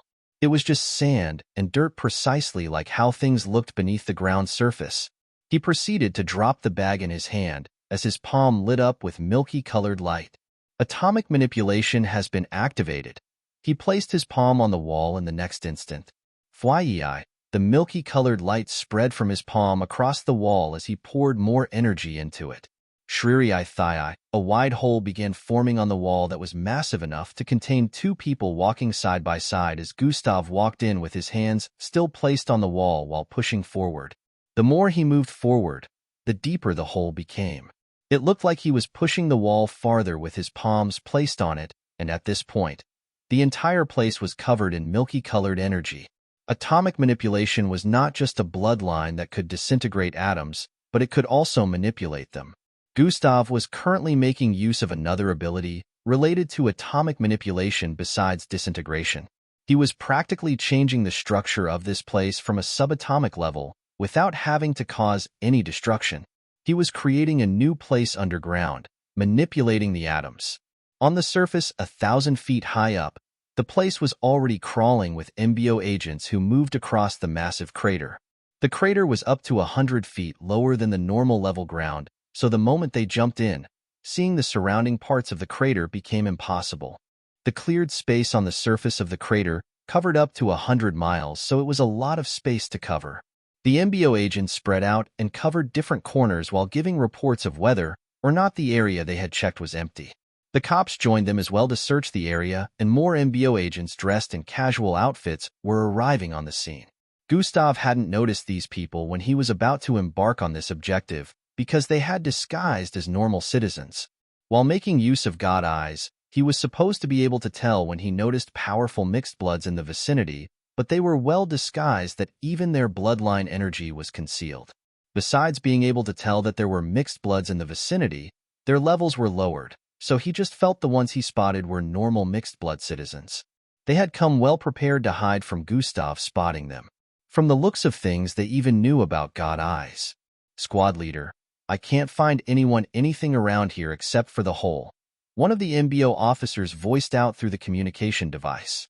Dash, the hole to the underground area? Yes. Requesting permission to check it out. Dash, hold on. I'm heading over to your position with the others. In a few. About 10 MBO agents had gathered around the hole Gustav went through earlier. Everywhere else has been checked except this place. The leader voiced out while pointing at the hole. You know what to do once we get down there. Prepare to attack just in case, he added while taking a step forward. Just as he wanted to jump in, Fyi bam!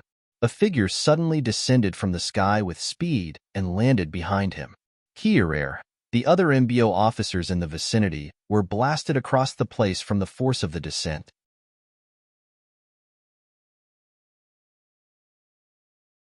Chapter 777. Huh. The leader exclaimed as he turned around after hearing the sound behind him. Why? Yo. Ewing me SS. He voiced out with a look of fright as he spotted the feminine figure in front of him with an ice-cold expression on her face. You will explain to me the purpose of your presence in this vicinity, as well as why you lots abducted one of the cadets under me. Miss Amy voiced out as she stretched out her hand to grab the MBO officer by the collar and lifted him up. Why? Young miss, it wasn't my doing. I don't know what you're talking about. The MBO officer voiced out quickly with a stutter. Don't lie to me, Miss Amy voiced out while tossing the man away. Fly, he flew across the air and slammed into another MBO officer, causing both of them to black out. You idiots thought you could commit such acts and go scot-free, eh? Miss Amy said while walking towards the others in the vicinity. Looks of fright appeared on their faces as they began to take steps backward. Hold it right there, woman. Hands where I can see them. Two voices were heard from the left as a few cops closed in on Miss Amy from the side. Miss Amy turned to face them with a cold glare that caused them to halt for a brief instant. Who the hell is she? They wondered internally, but since they could see the MBO agents moving away in fear, they assumed she was hostile. Cease your attacks right now and identity yourself. The female cop in their midst voiced out as she pointed her weapon at Miss Amy. I'll be lenient and let you leave while you still have the chance, Miss Amy voiced out with an unbothered tone before turning to face the MBO officers who were shrinking away in fear. Miss Amy began taking steps forward towards the other MBO officers. Attack! The female cop voiced out and proceeded to fire a red beam in Miss Amy's direction from her gun. Fly! Other officers also fired, but in the next instant, they all had looks of confusion and astonishment on their faces as Miss Amy disappeared from their line of sight. The female cop looked around, trying to find her, but then what she heard next were screams of pain coming from all around her. She turned around with her weapon stretched out and noticed that all her subordinates were laid out all across the place, bleeding from different parts of their bodies. Her hands trembled as she looked around trying to find the culprit, but couldn't find anything. She suddenly felt a presence behind her and quickly turned around while trying to aim her weapon, but the moment she did, she found a hand wrapped around her neck. Her eyes widened as she had no idea how this happened. She was unable to follow the speed of this lady in front of her with an icy cold glare that sent chills to the very depths of her soul. Before she could even react to the grip, she found her vision turning sideways, and her back was slammed heavily into the ground in the next instant. She felt her spine cracking as she spat out blood and passed out in the next instant. Several unconscious bodies of cops were scattered across the place, giving Miss Amy a more fearsome-looking countenance as she began walking towards the MBO agents once more. "Tell me, where did you get the audacity to go after a cadet under me and carrying on with an investigation regarding my student behind my back?" Miss Amy voiced out with a cold glare as she arrived in front of the first agent. "Young miss, I don't know what you're talking about," he voiced out in fear while crawling backward. Shui! Miss Amy swung her foot at his face, sending him flying across the air with teeth and blood spilling out of his mouth. "Think twice before choosing your next words," Miss Amy voiced out while walking towards the next one. He trembled immensely as he tried to get away, but Miss Amy arrived in front of him before he could and lifted him into the air. Just as she was about to attack, the sound of whooshing air reverberated across the surroundings. Miss Amy looked upwards and could see several aircraft approaching the area of the crater. "Young miss, please calm down." A loud voice was heard from above as a man with a praying mantis-like face descended from one of the aircraft. A red-faced man clad in MBO uniform descended from the same aircraft as well. Rocket-like ignitions appeared on his back, arms, and legs as he flew downwards towards Miss Amy's position. Miss Amy didn't spare them any face and slammed the MBO agent into the ground, causing the entire vicinity to quake. "Young miss, please calm down," the red-faced MBO officer said with a pleading look. Miss Amy turned to face him as he descended. "Are you responsible for giving them permission to abduct the cadet under my tutelage and conducting secret investigations relating to Gustav?" she asked. "No, young miss, I have no idea about that," the MBO officer voiced out. At this moment, over 20 MBO officers dressed in their MBO outfits descended as well. "Round them up," the red-faced MBO officer commanded. The MBO officers proceeded to round up the MBO agents dressed in casual outfits in a matter of seconds. Commander Lindström arrived on the scene and engaged in a discussion with Miss Amy. "Young miss, you have to believe that we had nothing to do with this." "Not to worry, young miss. These rogue MBO agents will be interrogated to find out the truth about why they committed such acts," he voiced out with a respectful gaze. Miss Amy stared at them like they were clowns putting on a circus act and didn't bother saying anything.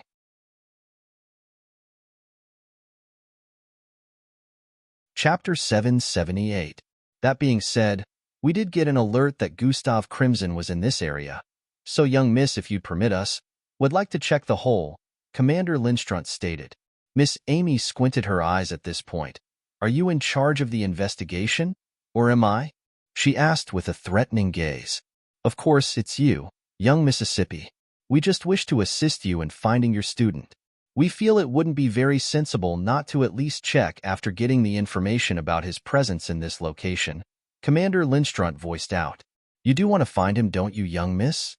the other red-faced officer asked with a look of concern. How is that even a question?" Miss Amy voiced out before turning around and heading towards the hole. "I will check it out myself. I don't need the help of you lots," she voiced out while walking towards the hole. "Young miss, we only want to help. It's a big space underneath after all. It will be easier to cover all the areas with more forces under your command," Commander Lindström explained. "No, your help is not required," Miss Amy voiced out once more as she arrived in front of the hole and looked down. The high-ranking officers had looks of defeat on their faces as they heard that. "On second thoughts, you lots can follow after me," she voiced out and jumped through the hole. The two high-ranking officers stared at each other first before turning around to face the officers behind them. You heard her.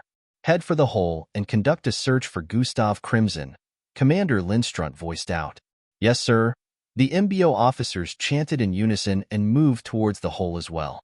Multiple officers jumped in at the same time, just a few seconds after Miss Amy did. Minutes later, the hole was filled with multiple MBO officers moving around the place, searching for Gustav.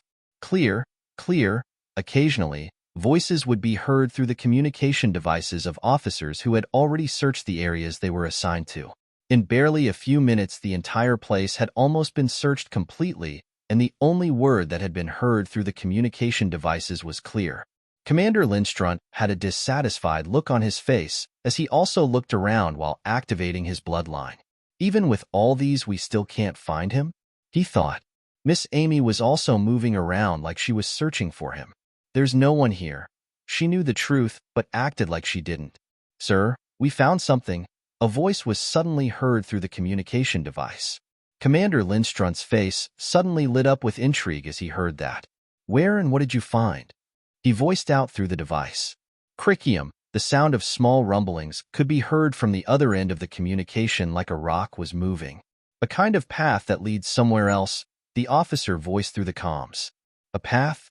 Commander Lindström was surprised and proceeded to get the direction to head in from the sound of the rumblings. In a lot of MBO officers were gathered in front of a tunnelway of sorts that led down with a turning towards the left. On the ground in front of the wide hole, crumbled pieces of rocks were stacked together. There was no report of this the last time the underground structure was investigated. Commander Lindström voiced out. Yes, the rocks covering this entrance were made from a zillipolic compound, which meant the machines used to scan the underground space were unable to see through this particular area. They must have missed it due to that. One of the MBO officers voiced out while placing his hands on the rocks scattered in front. How then did you take notice of it? Commander Lindström asked. There were cracks all over this part of the ground wall. I was able to see within the spaces of some of the cracks and found out that there was a hidden space. If I had to guess, the young Miss presence and attack on the surface could have caused this, the MBO officer explained. At this point, Miss Amy was already at the location too, and walked forward. Let's see where this leads, she voiced out as they cleared the way for her to move forward. The others followed after her as well. Several minutes earlier, Gustav stood within a small space he had just finished constructing inside the ground wall. He brought the body he warped out of the bag and threw it across the place. Multiple spikes that were shooting out from the wall stabbed into the flesh of this corpse that was well dressed up to look exactly how Ring Lord Vanisher would. But then, unlike Ring Lord Vanisher, the clothes were tattered and reeked with disgust along with the decaying corpse. The body hung above, due to the spikes from the wall that had protruded into it. Gustav looked at the small space he had created, and still wasn't satisfied with the look. Just as he activated atomic manipulation and was about to place his hand on the wall again, the underground structure trembled. Something is happening on the surface. Gustav was instantly able to tell and looked upwards. God Eyes has been activated. His vision turned reddish as his sight phased through all physical matter above, ascending towards the surface area. It passed through 1,000 feet of physical matter and arrived above the ground. Miss Amy? Gustav instantly spotted Miss Amy and several other people in the vicinity. She's here. Damn it, I don't have much time. Gustav voiced out as he also spotted the cops and the other people in the vicinity dressed in a casual wear. Gustav had no idea what was happening, but for the fact that every single one of them was close to the whole entrance he used in getting here, he knew that couldn't be a coincidence. Gustav quickly placed his hand on the wall and made some changes to the small space before he began making his way out of here.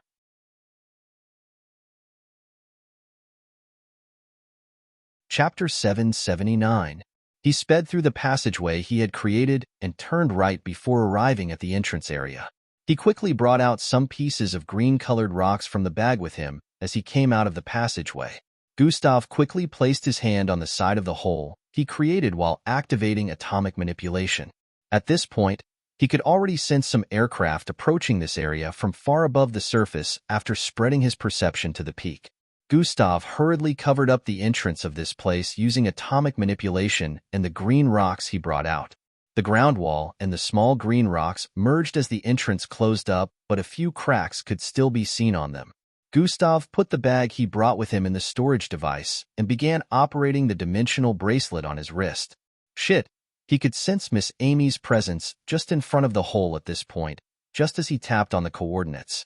Zing, fortunately, before any more movement was made, he was teleported out of there. Appearing back in the underground tunnelway underneath the burning sands, Gustav sighed in relief. Meanwhile, everything that had happened so far was after Gustav disappeared from the underground space. Goodness, there's a corpse in here. One of the MBO officers voiced out after they arrived in the hidden space that the tunnelway led to. They could see a headless corpse hung up, impaled by multiple spikes protruding from the wall with dried blood stains all over. It looks like it's been here for weeks, Commander Lindstrunt stated as he looked around the shabby space that had cracks all over along with spikes shooting out of the wall. Let's get this back to the forensic team, the other officer with a red face voiced out. Since Gustav is not here, I assume the intelligence you received was wrong, Miss Amy voiced out from the side. It would seem so, Commander Lindstrunt responded with a defeated expression. Miss Amy turned around to leave at this point. Waste of time. I hope for their sakes you find something useful out of this headless corpse, Miss Amy voiced out with a threatening tone before leaving. The two high-ranking officers stared at themselves with disturbing expressions before staring back at the corpse. Get tested instantly so we know who it is and how it is helpful to the investigation. We need to have answers for the young miss, Commander Lindstrunt voiced out as they took the headless corpse away. Hours later, Miss Amy was back in the apartment with Vera and Rilia. So according to them, this group from the MBO acted on their own to try and catch Gustav, so they're terming them as rogue MBO officers? Rilia asked with a look of contemplation. Yes, Miss Amy responded while crossing her leg on the sofa as she sat elegantly. It's obvious they only did that and rounded those involved up to pacify me and prevent me from turning the entire MBO upside down, Miss Amy added. What? Do they take you for a fool? Rilia voiced out with a chuckle, wondering how the MBO could think they had fooled Miss Amy with this. It doesn't matter anyway. Vera is safe, and they were unable to catch him, Miss Amy muttered. The whole abduction scenario was blamed on the city's senator, Harry.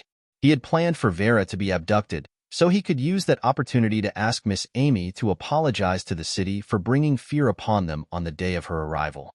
The city was still in fear of what had happened on that day, seeing as they had almost been crushed and no explanations whatsoever were given to them about what had happened. Miss Amy wouldn't bother herself doing such anyways, and Senator Harry was mad at the fact that the MBO couldn't really keep Miss Amy on a leash, so he tried to take matters into his own hands. After finding out she reacted that way because of her student who was the same person responsible for putting his city in a sorry state, he got even madder. Thinking Vera was also one of her precious students, he felt she would do the job of getting Miss Amy to apologize for her entry after he abducted her. He contacted the people to get the job done after Miss Amy left the city with the others. Unfortunately for him, the MBO intercepted his plans and decided to use this situation to their advantage.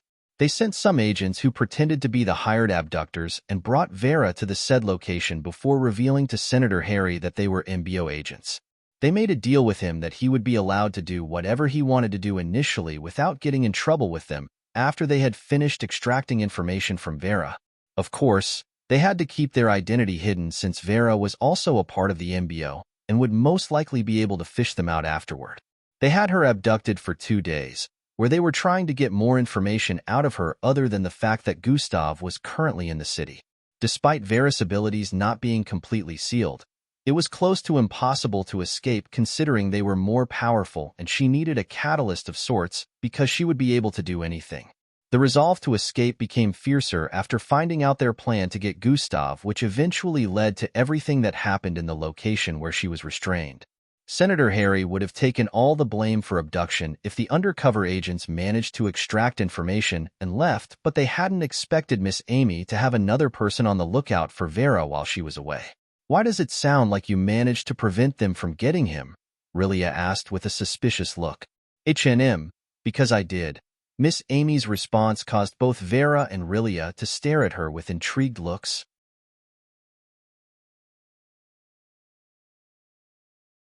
Chapter 780.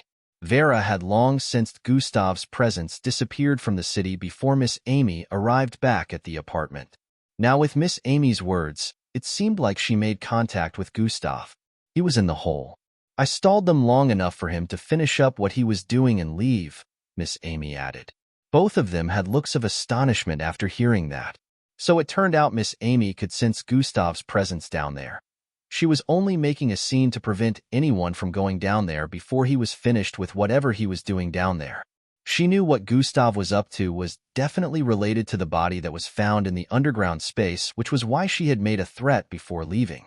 The threat she made would make them give her updates about whatever they found out after examining the corpse, and she could keep an eye out to know what Gustav was truly up to. So you didn't meet him then? Rilia inquired. If I had, they also would. The best decision was making sure they had no suspicions whatsoever on Gustav's presence within the hole. After all, none of them witnessed him go in. Neither is there any proof that he did, Miss Amy stated. She knew Gustav could tell that she was there because she sensed a gaze on her from below. She felt a little disappointed within that she didn't get to meet him since she wanted to give the stubborn idiot a piece of her mind, but she was sure she'd be seeing him soon after today's incident died out and the results from the lab were released for the corpse. So, it turns out you weren't lying about being able to sense him, Vera, Miss Amy said to Vera. I'm just glad he's okay. Maybe he'll come back to the city soon again, Vera voiced out with a smile. Oh, he will come back for sure. They'll smack that hard head of his.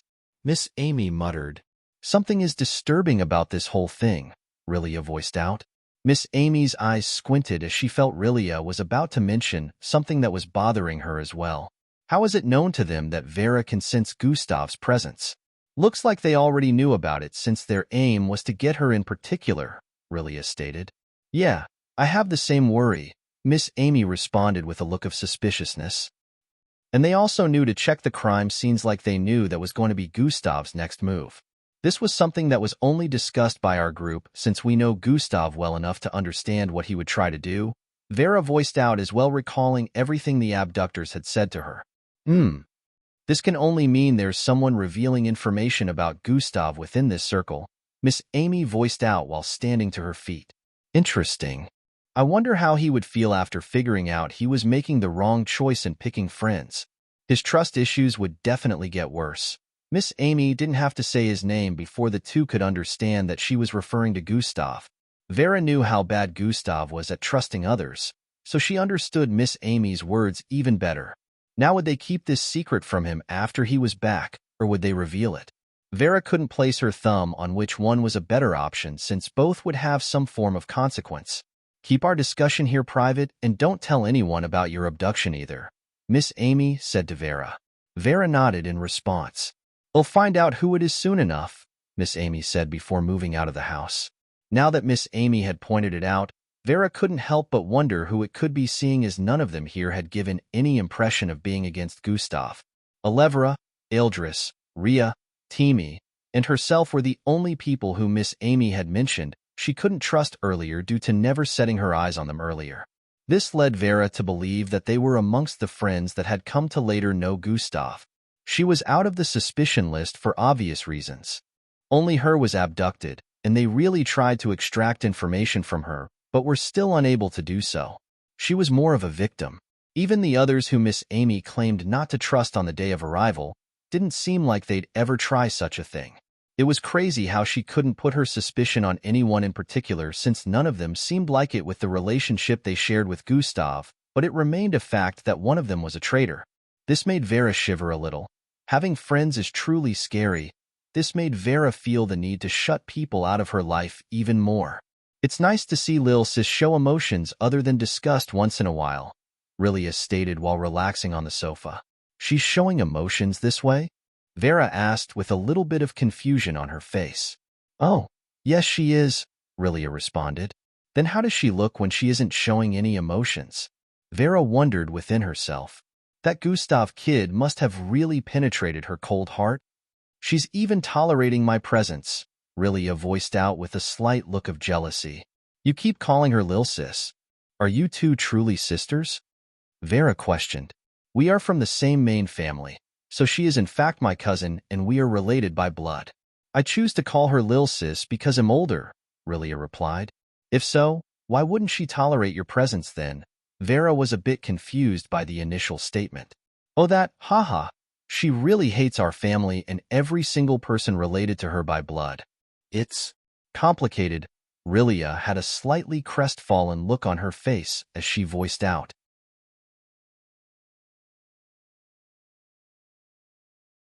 Chapter 781. She would have wiped us off the face of the earth too if her mother's last wishes weren't to leave us be, Rilia added. I'm surprised you'd still want to be around her, Vera stated. I always admired her even though I am close to 15 years older than she is. She is the definition of pure talent. Unrelenting, unforgiving, determined. She was the type who never stopped reaching, Rilia voiced out.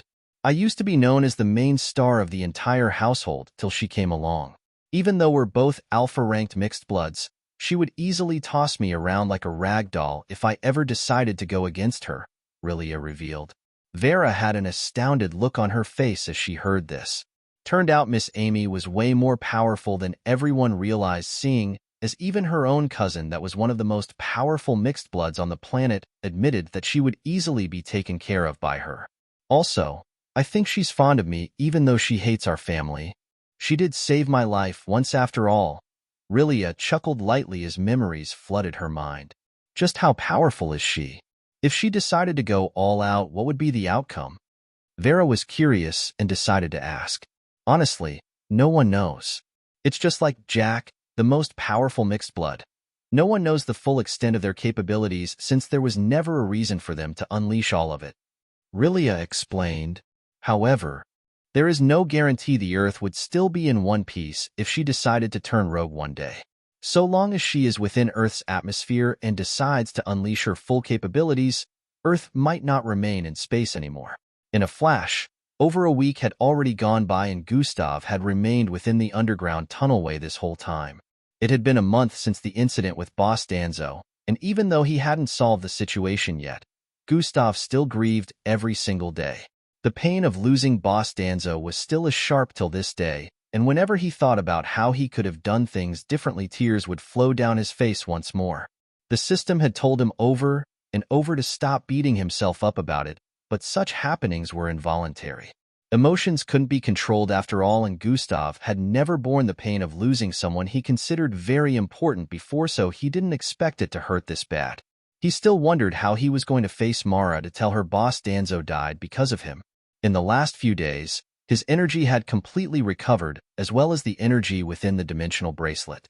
He had also spent a lot of time channeling his bloodlines. He could tell that his Yarki would be free of the restraints in the next few hours because he had checked it some time ago and witnessed the band-aids like restraints slowly falling apart. Because of Miss Amy and the interference of the others, there is no need for the last step of the plan. They must have found the corpse already, Gustav muttered with a look of contemplation. He still wondered what they were all doing on the surface and how everyone suddenly arrived. This had been on his mind since he arrived back here. It made him wonder if a tracker was placed on him, but Gustav was sure they would have found a way to get down here if that was the case. Gustav couldn't call what had happened a coincidence, but he hoped they never knew he was there because knowing of his presence would ruin everything. Was Miss Amy there to help me? Gustav thought as he recalled Miss Amy standing in front of the hole without jumping in for the few seconds his dimensional bracelet was activating. She's really going to kill me after all this has died down, Gustav sighed as he voiced out. This made him feel glad in a type of way. Even though he had lost Boss Danzo, he was happy for the fact that Miss Amy was still around and he hoped he never had to lose her. A light smile appeared on his face as he thought about their experiences together before standing to his feet. It's time to move, he voiced out as he began operating the dimensional bracelet. In the next few seconds, Gustav disappeared amidst a flash of bright blue light. Zing, he reappeared in Sir Zill's office, causing a small wind to scatter across the place. Sir Zill, who was seated on one of his sofas, was startled for a moment before spotting that it was Gustav. Gustav, you're back, Sir Zill voiced out with a smile. HNMM, how is Carissa's? Gustav asked. She's fine and prepared to give the presentation by tomorrow with Marshall, Serzel responded. By tomorrow? Gustav voiced out in confusion. Yes, by tomorrow. We had to take the steps you asked us to earlier because your plan has already begun working and the authorities are currently re-evaluating your case. Serzel voiced out with a smile of victory. Hold on. Gustav couldn't believe his ears as he thought this would take longer. Are you saying they have found all the clues that I planted, the corpse included? Gustav asked. Not only found, but an unknown individual also helped broadcast the results of the investigations that had conducted in the past week from the clues you dropped, leading the narrative in the direction you wanted. The press had broadcasted it, and now the whole world is questioning the government themselves instead of you based on everything that had been found so far, Serzel explained. Interesting. So is this why they are presenting tomorrow? Gustav asked. Yes, there is a hearing tomorrow, and seeing as you hadn't been available all this time, I took the liberty of preparing them for the presentation for them to appear in tomorrow's hearing. We couldn't miss the opportunity, Serzel added.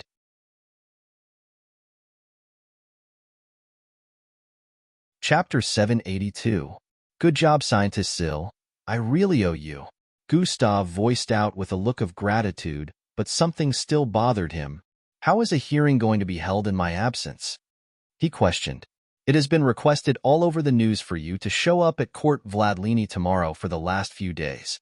But the hearing would still have taken place regardless of your absence, as the witnesses in several crime scenes have severally voiced their opinions on wanting to speak to the public on what they saw on that day, Serzel explained. Every one of them who is fully recovered now will be attending the hearing, and a defender has been put in place for you. Courtesy of your teacher, Serzel added. Miss Amy is involved as well? Gustav voiced out. She appeared on the news recently. I'm sure she's doing all that she can from within to assist with the upcoming hearing, Serzel responded. I guess I'll be seeing her soon then, Gustav stated. Will you be attending the hearing? Serzel asked. No, unless I'm sure of this whole thing working out. I actually haven't decided if I will attend or not, Gustav said with an indecisive tone. I'll make my choice before tomorrow arrives, Gustav added. H&M. All right, Serzel nodded. I need footage on the news. I want to watch everything that has happened so far, Gustav requested.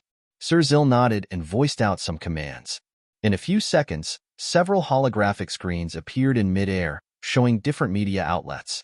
The screens began playing different news footage which, according to the dates, some were as early as 2 days after Gustav left the headless corpse in the hole, and some were just a few days ago. We have received vital information relating to the WG District incident and the case regarding Gustav Crimson.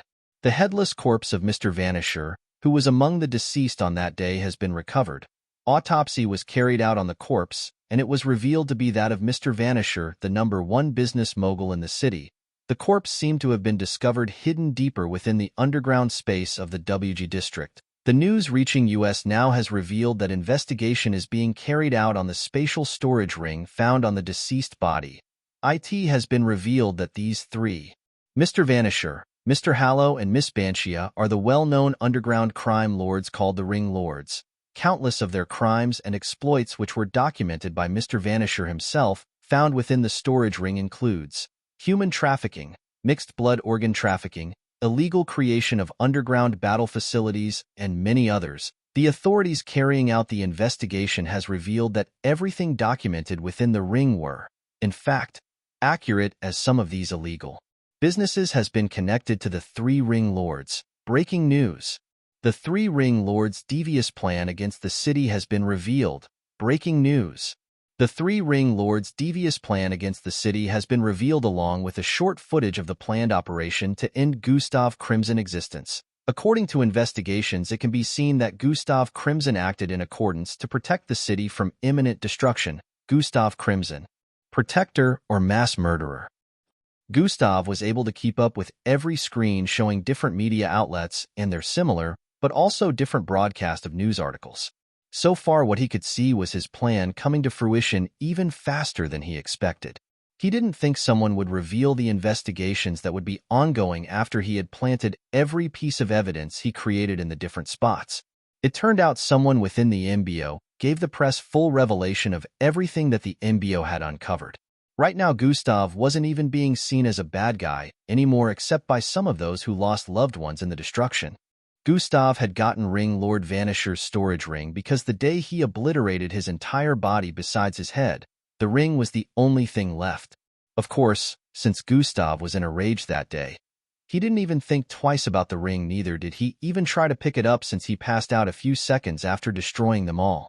Fortunately, he recalled the existence of the ring long after he had regained consciousness and went back to the area where he snuffed them out of existence to find it.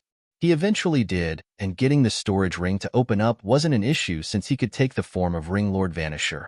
There were already compromising documents within the personal storage ring that listed out illegal operations the Ring Lords had carried out. Gustav only needed to add more that would suit the narrative and make the Ring Lords look like the culprits of the destruction that had happened within the city on the day of Boss Danzo's death. Since storage devices could not be opened up except by the owner they were linked to, the MBO and other authorities investigating did not doubt that everything they had found within was planted. Of course, since they were the most powerful force in the world, they would have special means of prying open the storage device. And now the things that have been found within, as well as a fake footage Gustav created with the help of the system, the blame for the incident that happened was falling on the heads of the Ring Lords.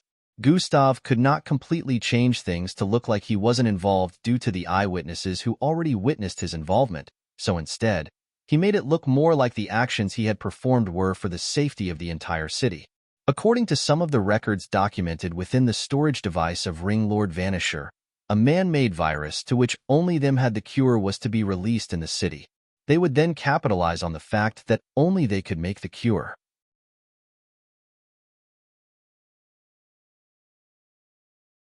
Chapter 783. According to some of the records documented within the storage device of Ring Lord Vanisher, a man-made virus to which only them had the cure was to be released in the city. They would then capitalize on the fact that only they could make the cure. The locations that had been destroyed were simply places the virus was being replicated, and some other locations had also been rigged with them, according to the records. Even though Gustav's statement had not been taken yet since he hadn't fallen into the hands of the authorities, everything pointed to the fact that all these locations were destroyed for the preservation of the city. Initial statements of some of the witnesses mentioned he was fighting off a group and even saved them, so there were speculations that Gustav already found out about this ploy a long time ago, and they tried to silence him. The city still remembered the situation with Boss Danzo being charged several felonies, one of which came from Ring Lord Vanisher, and then Gustav released a statement about an illegal underground arena belonging to him. They recalled that the city descended into chaos on that same day and Gustav was being attacked with Boss Danzo at a place they were settling down in on that same day. The media had also helped in outlining these connections, stating that they couldn't just be coincidences, which was why a hearing for Gustav was being conducted this early. The speculations and news were blowing out of proportion worldwide as Gustav was now believed by the people to have saved the city. The methods, however, of doing so seemed to be a problem, which was why he hadn't been cleared as a suspect yet. Now that Gustav thought about it, he would have to be present during the hearing to give his own statement and answer questions they might have for him to make the whole situation tally even more in his favor. So tomorrow by noon, Gustav voiced out as he saw the timing of the hearing. Yes, Sir Zil nodded in response. He'll be there, Gustav decided. Good. This whole thing can finally end once and for all. Sir Zil was genuinely glad as he voiced out. After all, Gustav had been wanted and in hiding for over a month already. He felt it was really too much for a 19-year-old kid to be going through such, especially when he was not really to blame for the whole situation. The corrupt ways of the government and letting people with wealth act as though the law doesn't restrict them was what led to this anyways. Now they had met their Waterloo, losing so much from the destruction caused by Gustav. Sir Zil didn't see anything wrong with Gustav changing the narrative to pin the blame for the whole situation on the Ring Lords, since this incident, which was clearly not his fault, would have buried him. There was nothing wrong with tricking the world since they didn't root out the evil ones in the first place. It was well-deserved after everything he had gone through. Meanwhile, within the apartment, Miss Amy stayed in with Angie, and the others. A situation was currently playing out. In the living room, everyone formed a circle around the green-skinned girl with a brown-colored tail. They all had looks of disgust as they stared at her, while Miss Amy behind shook her head with an expression of disappointment displayed on her face. What do you have to say for yourself? Glade, Miss Amy voiced out with a cold tone from behind. Glade, who was encircled by Angie, Eldris, and the others, had a look of guilt racked up on her face as she tried to speak repeatedly but couldn't form words. So it turned out it was this green bitch, eh? Rilia voiced out from Miss Amy's side. Having a different look sometimes is something to watch out for, she added while clicking her tongue. EE's eyes widened a little as he heard that and turned to look at her with a suspicious gaze as he recalled he looked especially different from the others. I guess in this case it wouldn't be discrimination against color in this situation, so I'll let that slide, he muttered and turned back around to face the situation at hand. I trusted you, Glade. You were my best friend. How could you do this? Angie voiced out with a betrayed expression. It's... You can't blame me. I had to watch out for myself, Glade finally voiced out. You had to watch out for yourself? Which is why you were giving out information on a friend. Angie voiced out while giving Glade a ridiculing glare. I don't really consider him a friend. I'm only here because of you, Glade stated while looking down. Thanks for choosing to betray me then. So all this time, you acted like a friend and kept giving out information on our doings here. You told them everything they needed to catch him, and they almost did. I remember you would ask questions about Gustav from me and tell me to stay away. Sometimes you acted like you despised him. Does that mean this has been going on for long? Angie voiced out with a look of realization. No. Yes. I didn't mean to, okay? I just, Angie interrupted her before she could complete her sentence. You've been doing this even in camp? Who have you been feeding information to, and what do they want with Gustav? Angie voiced out with a threatening tone as she moved closer to Glade. I can't say. I'm not allowed to, Glade responded while shaking her head. The others stared at Glade with an expression of disgust and disappointment. How could you even do such and stay with us? Were all those times we shared a lie? E voiced out. No, I was only looking out for myself. You can't blame me. You all would do the same too if you were in my posit.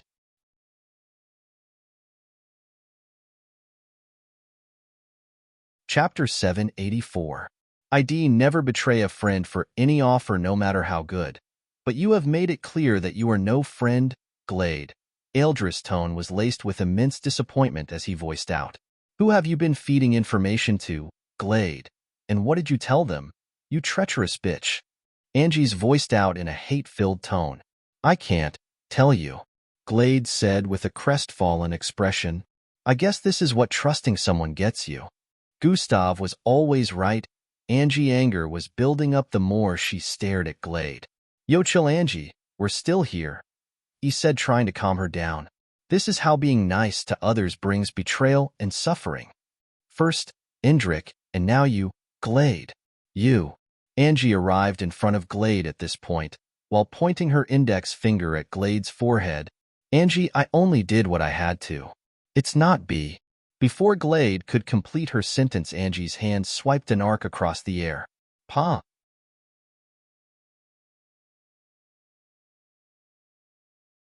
Chapter 785. 1 minute left, Miss Amy said while slowly strolling towards the hole in the kitchen wall. Minutes earlier, Miss Amy had gathered everyone to the living room, saying she had an announcement. Before this, Miss Amy had brought everyone besides Vera, who remained in the city, back to Burning Sands City. After the stunt Gustav pulled before he disappeared once more, she figured there was no reason to leave the cadets watching other cities. As things began to unfold after Gustav planted the headless corpse and the narrative began to change for him, Miss Amy was even more convinced to bring the cadets back to the city. She had a feeling she'd be seeing Gustav real soon now, so there was no need to try and fish him out. Her prior discussion with Vera in the presence of Rilia as well led her to plant a technologically advanced and very impossible item to acquire, called the transmission tapper. Only a handful of these technology devices were created worldwide, and with her special privileges, Miss Amy was able to acquire one.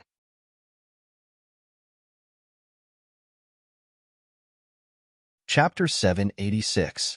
Bang! Her feet crashed into Glade's chest with intensity as both of them blasted through a business building. Bang! Bang! Bang! Bang! Bang!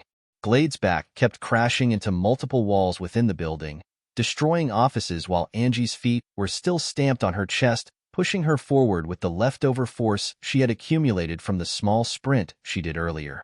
Bang! They slammed through the last wall on the end of the building and fell from the 180th floor down to the next street below. Glade conjured 2 sickles in her hand as they fell through the air and swung them towards Angie. Angie bent her body backward in the midair, easily dodging the attack, and proceeded to grab both Glade's hands.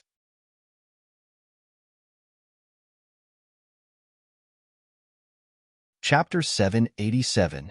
I was. Before she could reply, 3 aircraft suddenly arrived on the scene.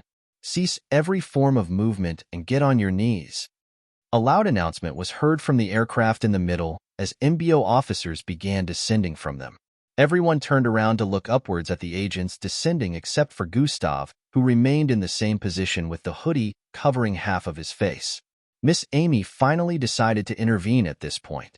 Swoosh, she suddenly appeared in front of Angie and behind Gustav as the MBO officers that had just descended marched towards them with the intent of wanting to detain them.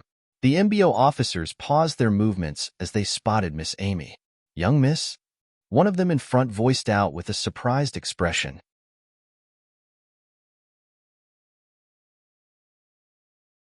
Chapter 788. "Oh, come on now," Gustav grumbled in dissatisfaction as Miss Amy flew towards the apartment while still holding him. Rilia snapped her finger from above, and everyone else on the ground level disappeared from the spot. She disappeared as well an instant later, arriving back in the apartment the same time Miss Amy arrived. "You really wanted to leave, after that dramatic entrance? Man, you wanted to waste all that?" Falco and E voiced out as they stared at Gustav, who was restricted in the middle of the living room. His body was currently floating in midair with purplish energy surrounding him. "I wasn't even. You guys were not supposed to see me till tomorrow. Y'all were causing too much havoc in the city, so I had to take a look," Gustav responded while rolling his eyes. "Still, you can't just jump in on us and leave just like that," Matilda voiced out with a slightly annoyed tone. "Come on, you guys were gonna see me tomorrow anyway," Gustav replied. "Now that my rival is back, our battle shall be." "Not now, Ria," everyone shouted out at the same time before Ria could complete his sentence. His mouth hung open as he paused his sentence and slowly lowered his hand that was raised up before sitting down in silence. "Are you not even concerned about what happened with Glade?" Timmy finally addressed the elephant in the room. Everywhere turned silent at this point, and everyone turned to stare at Angie and then back at Gustav. Gustav was truly curious about what had brought about the battle and why Angie was on the verge of murdering Glade before he arrived on the scene. Angie looked down at this point, afraid to meet Gustav's eyes because of 2 reasons. The first being, she felt Gustav would be hurt the moment he found out that one of his friends was selling out information on him. The second was, she was scared to tell Gustav she lost control and really had it in mind to kill Glade because he might start seeing her as a monster. Another problem was, this wasn't the first time it was happening, as she almost killed Gustav's little brother in the past as well. "I have a feeling that it might be something upsetting. I prefer dealing with one thing at a time, and I haven't finished dealing with my current predicament," Gustav voiced out. Everyone had a look of understanding as they heard that. "That being said, since I'm here, clearly against my will, but I am here. Angie, why did you want to kill Glade?" Gustav asked. Angie's eyes remained locked on the floor after Gustav posed the question. Just as she wanted to answer, Miss Amy arrived back in the living room. "The damage you lots caused is being taken care of," she announced as she moved towards one of the sofas and sat down. "Thanks, Miss Amy," everyone voiced out in appreciation, knowing it would have been too much for them to handle if Miss Amy wasn't here. "Hey, get me out of this thing," Gustav said to Miss Amy. "No, you stay there. That's punishment for hiding away all this time," Miss Amy responded with an unbothered expression. "You know I could get out of this if I wanted to, right?" Gustav voiced out with a mischievous grin. "Oh, get out of it then." An evil smirk appeared on Miss Amy's face as she replied. "You villainess." A defeated smile appeared on Gustav's face as he voiced out. Miss Amy was the only person that could easily put Gustav in his place without remorse, and she was still the one who doted on him the most. You should be glad I chose a small punishment like this. I initially had something more difficult in mind, Miss Amy said while crossing her legs. The tense atmosphere had eased up a little after Gustav and Miss Amy's dialogue. He expresses more emotions with people he's closer to, Elevra thought from the side after witnessing the banter between Gustav and Miss Amy. She could see so many similarities between them as people who never showed emotions. Now they had teased each other a little, and even smiled, which was something that never happened. Looks like there are more sides to him that he reveals. I wonder how he will take Glade's betrayal, Elevra thought with an intrigued expression. Now is anyone going to answer me about why Angie was close to murdering Glade? Gustav questioned once more. Angie had steeled herself at this point and was about to spill the whole truth to Gustav when Miss Amy spoke. Angie was doing you a favor. Too bad you stopped her from ending Glade's life, Miss Amy stated. How would ending Glade's life do me a favor? What did she do? Gustav could already tell that Glade must have done something. She's a traitor, Miss Amy voiced out bluntly. She has been giving someone within the MBO information about you this whole time, Eldris added when he noticed the slight look of confusion on Gustav's face. Since back in the MBO camp, she has been in contact with this mystery person, and even here, the reason you were almost caught at the location you initially destroyed was because of her, Timmy voiced out as well. Oh, so that's what it was, haha. Gustav laughed lightly as he spoke. Everything made sense to him now. Everyone was a bit surprised by his reaction as they had expected a different one. The dots connect. Yeah, I knew, Gustav voiced out. You knew? E asked with a doubtful gaze. I began suspecting her since I was still in camp.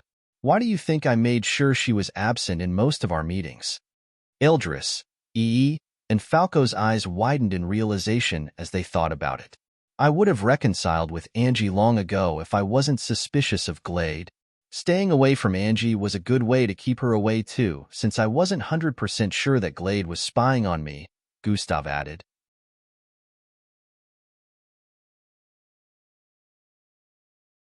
Chapter 789. I would have reconciled with Angie long ago if I wasn't suspicious of Glade. Staying away from Angie was a good way to keep her away too, since I wasn't 100% sure that Glade was spying on me, Gustav added. I did spot her a couple of times following me around camp, but I acted like I didn't see anything, Gustav said with a reminiscing expression. Well, damn, why didn't you mention anything? E asked. No proof. I am 100% sure you guys would have said I was just being insecure or mistrustful like always, Gustav replied. They couldn't deny that Gustav was correct with this. If he had mentioned it, they would have tried to talk him out of suspecting her since she managed to fool them all. I even tried to convince myself that there was nothing, but the moment I have suspicions about a person, the feeling never goes away. It all makes sense now, but still, she must have given the other party a lot of info since she was probably able to get one or two things from you guys. Well, she asked me questions about you sometimes, and I gave her answers, Falco revealed. I swear I had no idea she was. Falco quickly tried to explain as he sensed everyone's gaze on him. I'm not blaming you, Falco. If I had mentioned it, I'm sure you guys would have given her reason to covertly seek information and hide her intentions better, because you all suck at acting. Gustav felt he was the only one with good acting skills among all of them except for Glade. But he felt even Glade wasn't as good as acting as he was because he could remember she had visibly displayed hostility towards him and even acted suspiciously a few times to his notice. He never showed any signs that he was suspicious of her, but he felt the others would have if they were told. I'm sorry, Gustav, Angie voiced out. Sorry? Why? He asked. All this time I placed a lot of trust in her and told her a lot. I feel like a fool. You were always right when you said I was too trusting, Angie stated with a crestfallen expression. It's not your fault. She was really good. Now I feel bad for not letting you finish the job, Gustav voiced out. Yeah, you really stopped her from doing you a favor, Miss Amy stated. I think I would have very much preferred it if everyone had kept acting like we knew nothing after finding this out. Would be nice to use her to feed the MBO wrong information about me since they're so interested in me. Gustav liked the idea of keeping Glade unaware that they knew about her betrayal, so they could fool the MBO, but what was done was done. It's not like they could reverse the circumstance. There will be lots of opportunities for an accident to happen to her in the future, nothing to worry about, Gustav said with a casual tone, but everyone understood exactly what he meant. Angie might have failed to kill Glade today, but Gustav would definitely end her in the future. It's really interesting that the MBO feels the only way to get to me is by using the people in my inner circle.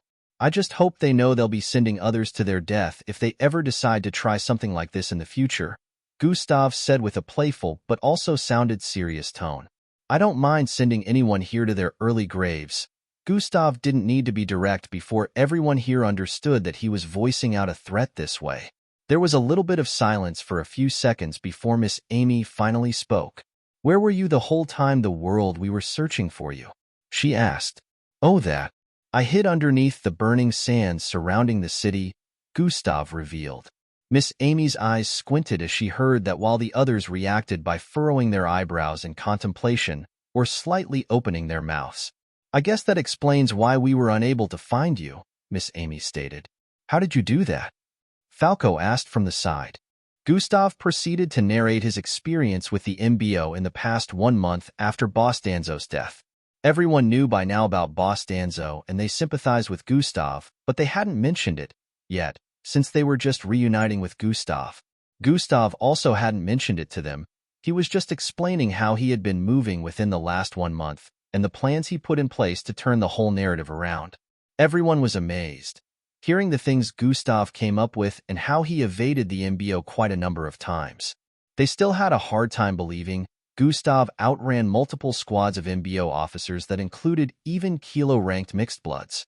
But it was Gustav. Every feat he performed despite still being a first-year cadet was nothing short of fascinating. His improvement within the last 6 months that he was away from camp really shocked the others and had Alevra wondering if she could still spar with him and manage to win. So that is why your presence kept appearing and vanishing, E voiced out. Everyone had connected the dots from Gustav's narration and understood that Vera had truly been able to sense Gustav just as she said. Miss Amy already confirmed it, but Gustav's narration painted a clearer picture to them. Now that I remember, how did you manage to find me, Miss Amy? Gustav asked. He knew that them almost meeting at the location where he planted the headless corpse was no coincidence. Vera could sense your presence any time you appeared in the city, Miss Amy answered. Vera is able to sense my presence within a specified proximity? Gustav voiced out with a slightly confused tone as he turned his face towards Vera's direction. Yes, I am, she said with a slightly shy expression, glad internally that Gustav finally gave her some attention.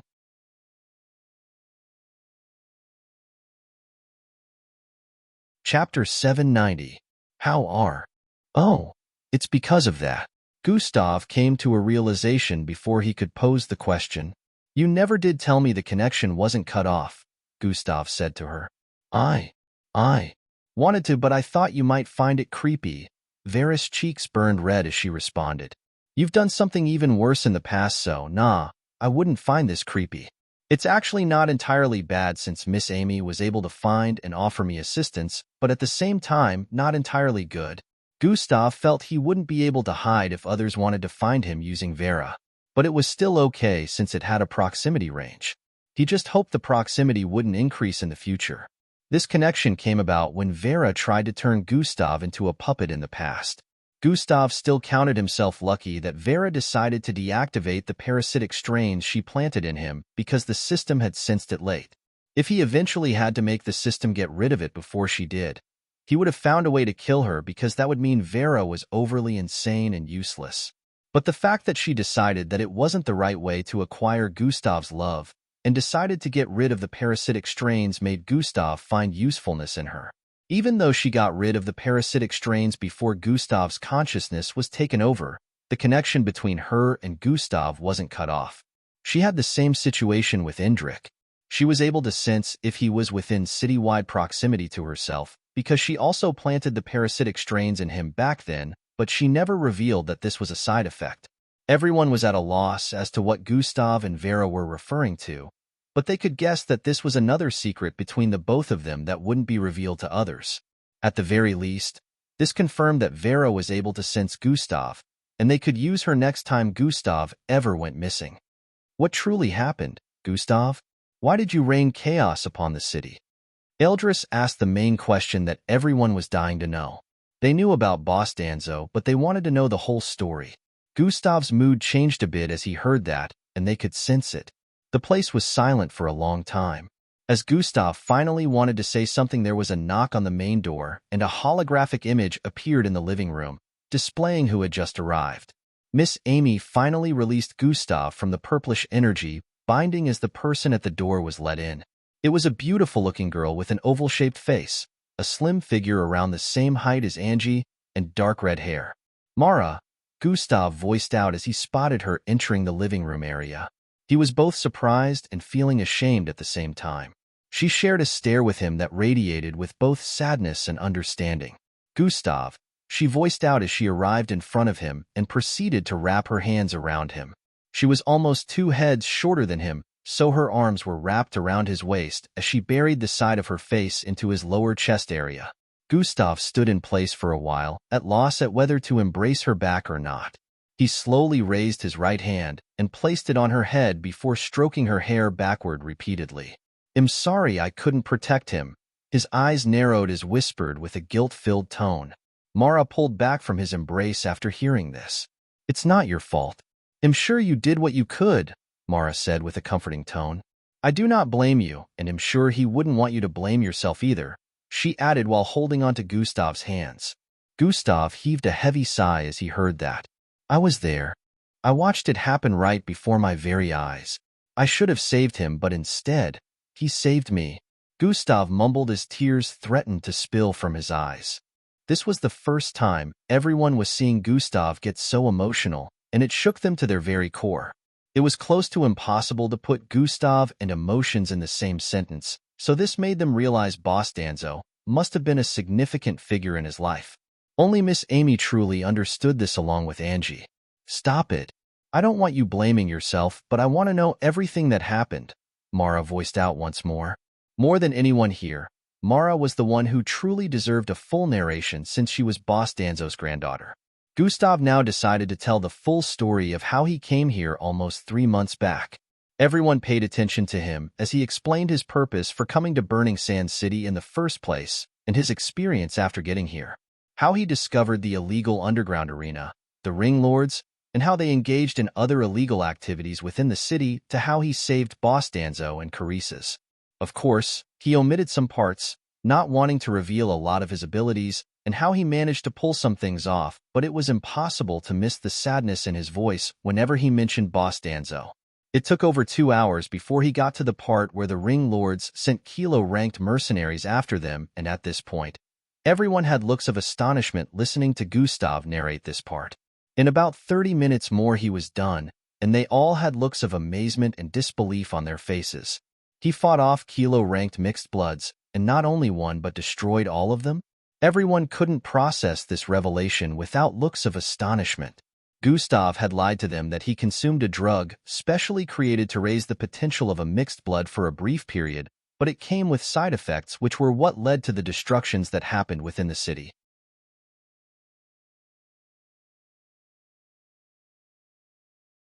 Chapter 791. Gustav had lied to them that he consumed a drug specially created to raise the potential of a mixed blood for a brief period, but it came with side effects which were what led to the destructions that happened within the city. He told them he lost control to rage and murdered every single person involved in Boss Danzo's death and destroyed the homes and business facilities owned by the 3 ring lords as well. They now understood what happened, but they had no idea that Gustav lied to them that it was borrowed power. Decimation wasn't a skill he could activate on a whim anyway, so it was more like a borrowed power. Mara hugged Gustav once more on the seat in a comforting manner. It turned out that she had arrived with the others almost 2 weeks back when they were sent here. She came to recover Boss Danzo's body and give him a proper burial. Of course, they asked her several questions about Gustav and even said he might be responsible for Boss Danzo's death, but she told the authorities that Gustav would never harm Boss Danzo. She could have taken his body back to Plankton City earlier, but she was waiting for Gustav to be found before she left. The instant she was informed of his return by Rilia, she came over. Everyone was aware that the next day was Gustav's hearing, so they were prepared to visit the main courthouse in the city. Gustav told Mara he would leave the city after his name had been cleared, so they could go back to Plankton City together to give Boss Danzo a proper farewell. She agreed to wait till all this was done before leaving. The apartment given to Miss Amy here was large enough with over 10 bedrooms, so Gustav was forced to stay here and Mara was also given a room. Originally, since Mara was in the Science and Technology Division of the MBO camp, they would not be allowed to leave till after the second year, but this was an emergency since a close family member had passed away, so she was given the opportunity. Hours later it was night time, and everyone had settled in. Gustav was in his room alone, drafting different kinds of plans and ideas in his head when he thought of something. Oh, this might be a much better way to control the situation. Why didn't I think of this earlier? He sat up with a look of contemplation. This will work. A devious smirk appeared on his face as he stood to his feet and approached his door. Currently, it was late, around 10 p.m. in the night, so the apartment was silent with everyone staying in their rooms. The gang was all here, which meant the silence would have been weird, but everyone was giving Gustav space at the moment, knowing he was dealing with grief. They had already tried consoling him as much as they could earlier on, so right now they were just making sure he had enough time to himself. Gustav came out of his room and walked across the passageway. His eyes darted from side to side as he moved forward till he got to the fourth door on the left. Calm. Vera, are you awake? He whispered after knocking twice gently. Twilight, the door opened up in the next instant as Vera appeared on the other end, clad in white and flowery patterned pajamas. Gus, Tav, she voiced out in surprise. Can I come in? Gustav asked. H&M. She nodded as blood rushed to her face and she moved aside. Gustav moved into her room and sat on the left side of her bed. Vera sat a few inches away from him and stared at his face. Have you mastered how to inject a parasitic strain into someone through handshake? Gustav asked. I can't do it instantly, but yes, I can make it happen, she responded with a contemplative expression. How long do you have to remain in contact with the person? Gustav asked. For about 20 seconds. It's harder to inject when I can't use the same method I used for you, Vera stated. Gustav understood to this point, but 20 seconds of a handshake was a little too long.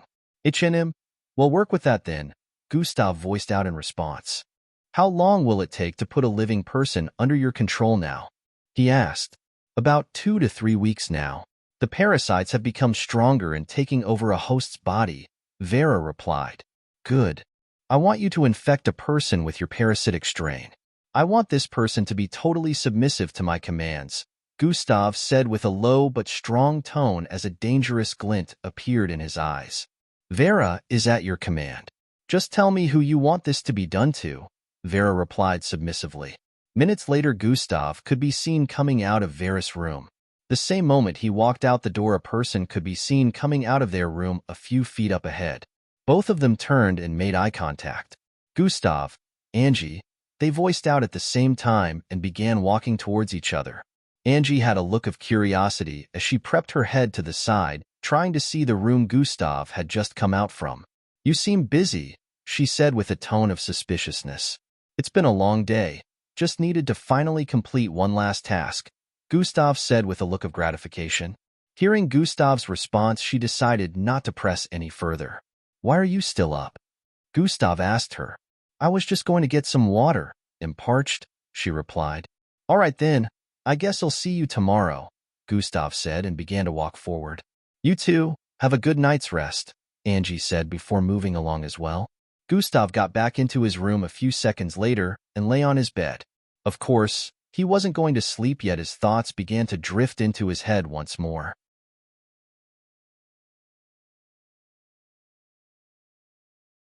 Chapter 792. R18 scenes from the middle of the chapter to the end. Idiot, you missed your chance. The system suddenly voiced out in his head. Missed my chance, how? Gustav asked. I know you're mopping around right now feeling sorry for yourself, but Angie really wanted to use that opportunity to spend time with you.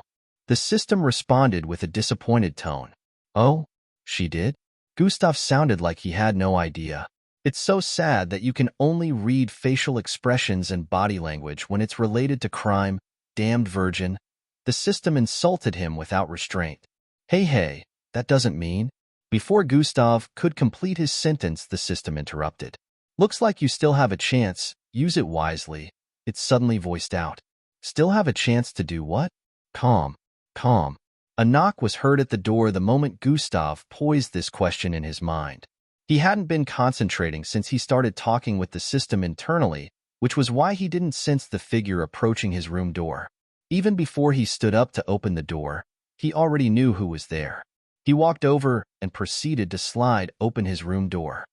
Angie, he voiced out as he spotted her standing in front with a tray in her grasp and a glass of juice with some biscuits on them. I figured you were probably not going to sleep yet, so I brought some snacks. A beautiful smile appeared on her face as she voiced out. Thank you, Gustav voiced as he moved to the side for her to come in. Angie walked in and placed the tray on a small table positioned beside the bed. She sat by the bedside and tapped on the space beside her twice, gesturing at Gustav to sit beside her. Gustav moved towards the bed after closing the door up and sat beside Angie. Angie proceeded to pick one of the snacks up and try to feed Gustav. I can feed myself. Gustav chuckled lightly as he held her wrist. Let me, she said with a smile while staring at Gustav in the eyes. Gustav subconsciously let go of her wrist and slightly opened his mouth. Angie began feeding the snack to Gustav and passed him the glass of juice after some time.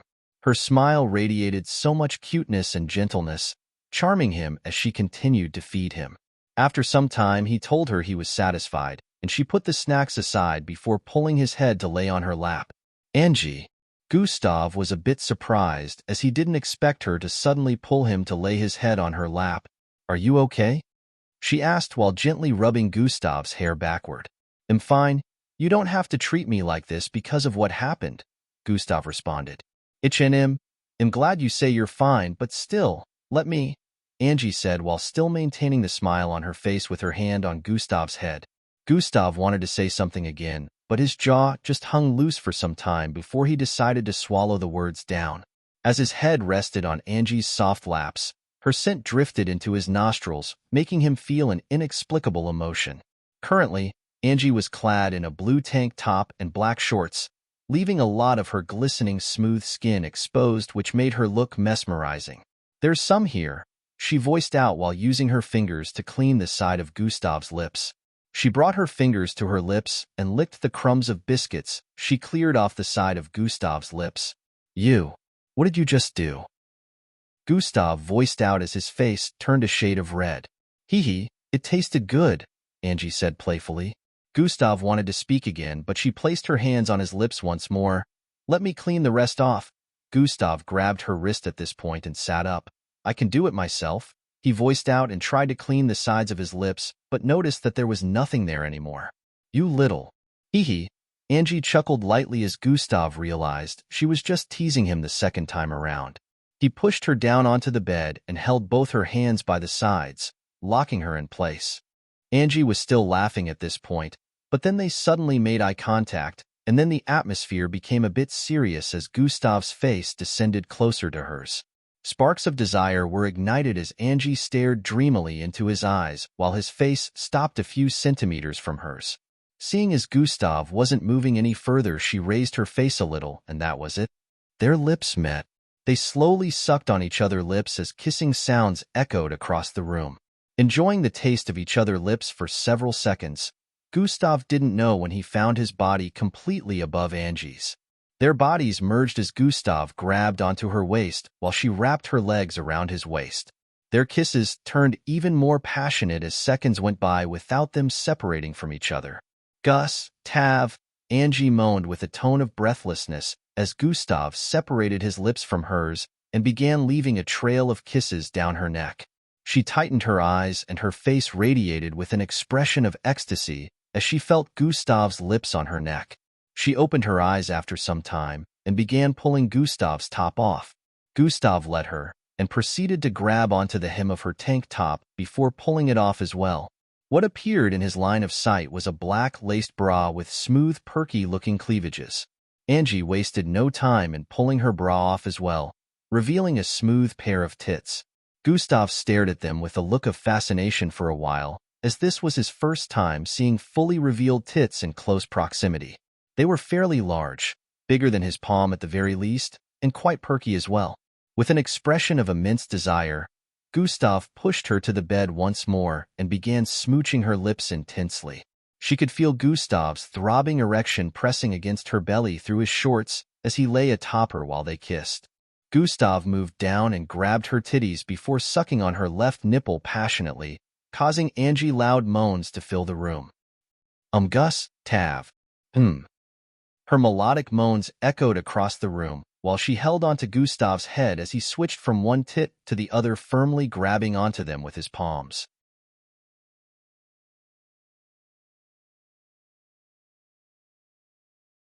Chapter 793. Warning. R18 scenes. You can choose to skip to the Gus, Tav.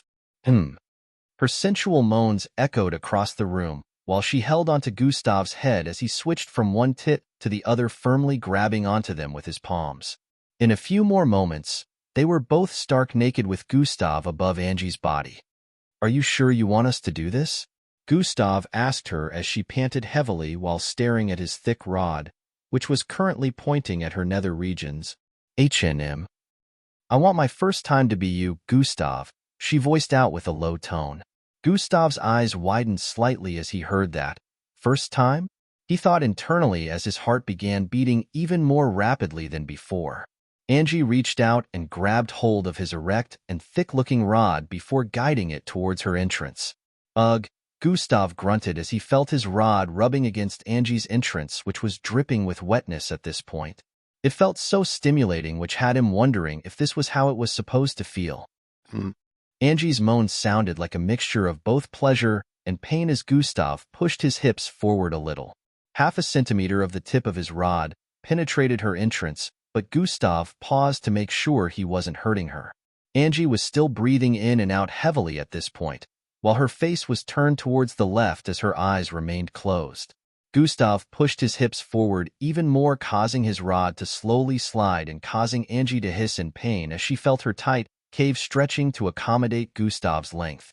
Gustav could see the pain on her face and wanted to stop, but she wrapped her legs around his waist tightly and pulled him forward to kiss him. Flesh-merging sounds rang out as Gustav's full length slid into Angie completely, causing her to moan in his mouth. Sweat dribbled down Gustav's forehead as he tried to control the amount of stimulation he felt in that particular part of his body being wrapped by Angie's wet and tight cave walls. It was so pleasurable. He could feel his brain going numb as his rod throbbed repeatedly within her. So this is how it feels. It's amazing. Gustav began to thrust back and forth as he had seen in some videos. He also recalled the times he had witnessed some of these acts in reality with God eyes. Ugh. Gus, Tav. Angie began to feel the pain subside as Gustav began thrusting back and forth repeatedly. Pleasure began to hit her like waves as she moaned even more loudly, pulling Gustav into her embrace.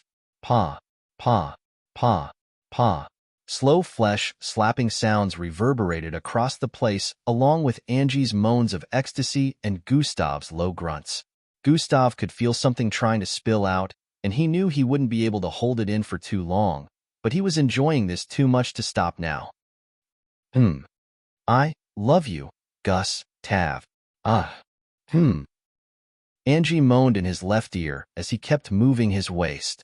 Hearing this, Gustav couldn't hold on any longer and ejaculated inside of Angie. Angie could feel the warm liquid filling her up within and held Gustav's waist even tighter with her legs. They both panted heavily with their bodies still merged together even after Gustav had released semen into her. I love you too, Angie, Gustav whispered in her ear, causing Angie's body to quiver as her eyes widened slightly. Gustav felt warm water on his shoulder area and pushed himself up to stare at Angie's face. Why are you crying? He asked. They are tears of joy. A radiant smile appeared on Angie's face as she responded while tears slid down her cheeks. I've been waiting for so long to hear those words, she added. Don't expect to hear them often. Gustav's face had turned a little red again after hearing that. Angie pulled him down and they began kissing again. Angie whispered something in Gustav's ears after their lips separated, and he proceeded to lift her up. He carried Angie in his arms with her legs around his spin area while they moved towards the bathroom. A small bloodstain could be seen on the mattress where both of them had just moved from. That night, Gustav and Angie engaged in 3 more rounds of passionate lovemaking sessions and ended up sleeping around 3 in the morning. It was both their first time having sex, but they were mixed bloods, so their energy could not be compared to Slarkov's. This was also the reason why Angie felt pain for a very brief period. Gustav felt he could keep going even after ejaculating a couple of times, but he didn't want to tire Angie out, and her moans were so loud. He was sure the entire household must have heard them. They slept happily in each other's arms till daybreak. Tum, tum, tum. The sounds of 2 footsteps climbing down the stairs reverberated across the living room, and everyone turned towards the staircase area to stare at the 2 who were just coming down. They were all seated on the sofas in the living room, engaging in chats initially and having breakfast, but the moment they heard the sound of the footsteps, they paused what they were doing. Gustav and Angie arrived downstairs and saw the strange glares everyone was giving them. "Good morning, everyone," Angie voiced out with a wry smile as she felt shy from all the knowing glances being sent their way. "What?" Gustav voiced out with a slightly hostile tone as he glared back at everyone. "Oh, nothing, Gustav. Just that the walls have ears," he voiced out with a mischievous grin on his face. "Good morning, Angie. Good morning, Gustav." Eldris proceeded to greet them with a smile. "Good morning, Angie. I'm sure you had a wonderful night," Matilda voiced out with a smile as well as a tone that depicted hidden meanings. "Oh, the night must have been wonderful for sure," he voiced out once more. "Pa." Eldris slapped the back of his head while giving him a stare that said, "Keep your mouth shut."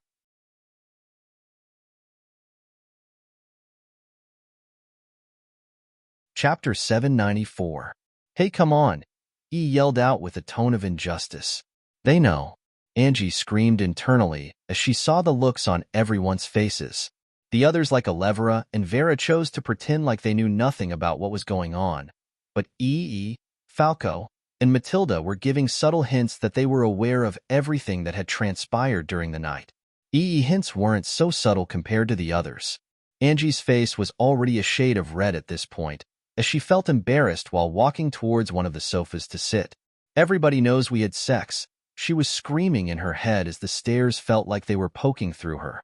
"Angie, Kairar," she screamed out with a spooked tone. Matilda tapped on her shoulder from the side. "Thumbs up." Matilda raised her right thumb with a smile on her face. Angie felt like the ground should open and swallow her up right now. "Umph." Gustav made a low humph as he walked towards the kitchen area. "There's food over there," Marv said while pointing at the dining area. "You call this food? How do y'all manage to put this in your mouth?" Gustav said with a tone of ridicule. "Boss Danzo wouldn't approve," he said with a low tone and then a smile before going through the kitchen door. Mara smiled after hearing that. "Looks like he's slowly beginning to let go of the guilt he feels." She was glad about this because she saw Gustav as a big brother that she never had and would never want him to feel guilty about something he didn't have control over. Sure, they were both sad over the loss, but she knew even her grandfather would not be able to rest in peace if Gustav went on every day blaming himself for what happened. "All of a sudden I feel like I shouldn't have eaten," Falco voiced out. Me too. Timmy and voiced out as well. "My rival is about to cook some good meal. I think he'll wait for that," Ria stated with a delighted tone. "None of you are getting any." Gustav's loud voice drifted out from the kitchen. They all had wry looks on their faces after hearing this. Everyone knew how good Gustav's cooking was. Even though the meal they were being served was good, they knew it was nothing compared to Gustav's meals. This made them wonder just how good Boss Danzo's meals were. They knew about the story of him being responsible for teaching Gustav all he knew about cooking. Hours later, Miss Amy, who was dealing with making some reports to the MBO at the earlier hours of the day, returned back to the apartment. At this point, everyone was prepared to leave for the hearing. Gustav had called Sir Zil, who was initially worried when Gustav didn't return yesterday. Everything was ready on his ends as well, and he mentioned he'd be bringing Carissa's over to the courthouse with him in a few, while Marshall would be attending the hearing with his parents. Initially, Marshall's parents didn't want to have anything to do with this, but Gustav threatened them that he would reveal their shady business deals with the ring lords to the public if they prevented Marshall from attending. Gustav needed as many eyewitness testimonies as he could get, and it was already proven that Marshall and Carisas were present at the first scene of destruction, so they would be a big help in today's hearing. Are you ready to go clear your name? Miss Amy asked. I am, Gustav answered with a decisive look. It was finally time to bring this whole thing to an end. Even though his desired result of wanting to come here and save Boss Danzo wasn't actualized, he was glad he put a lot of rotten people in the dirt. There would not be underlying crimes or secret illegal acts being committed around these parts for a long time. Gustav had already struck fear in everyone's hearts about the possibility of them being uncovered, so those with power trod softly. Gustav and the others headed to the courthouse together in an MBO aircraft which arrived at the desired location in less than 1 minute. According to Miss Amy, for the cadets to have completed their first mission, Gustav had to arrive at the courthouse with them. This would prove that they actually managed to get Gustav in the end, completing their 5-star mission. It was quite crazy that they were also sent on a 5-star mission on their first mission just like Gustav, and they would be completing it as well. The only difference was their mission was literally Gustav. The press and media people with flying cameras could be seen stationed around the massive white courthouse the instant they landed. The courthouse had a pentagon shape from above with the statue of a sword attached to the top. Lots of people had come to witness this. Gustav was the only one dressed in a casual outfit, while the rest of his friends, and the likes were clad in their cadet uniform. They looked like they were Gustav's escorts as they surrounded him while heading into the courthouse. Gustav, what do you have to say about the hearing? Do you think you will be proven innocent today? What would happen to you if the court decides to proclaim you guilty? Did you truly murder all those people? Why did you place their heads in different parts of the city? Was that supposed to be a warning? Why didn't you turn yourself in earlier? The press asked all sorts of questions trying to get past the tin surrounding Gustav, but they acted like they were Gustav's bodyguards and truly made sure to keep the press and other people gathered in the vicinity from touching him. Gustav maintained his nonchalant looks as he walked in their midst towards the courthouse entrance. Miss Amy followed from behind, using the pressure spreading from her to make them shrink back in fear.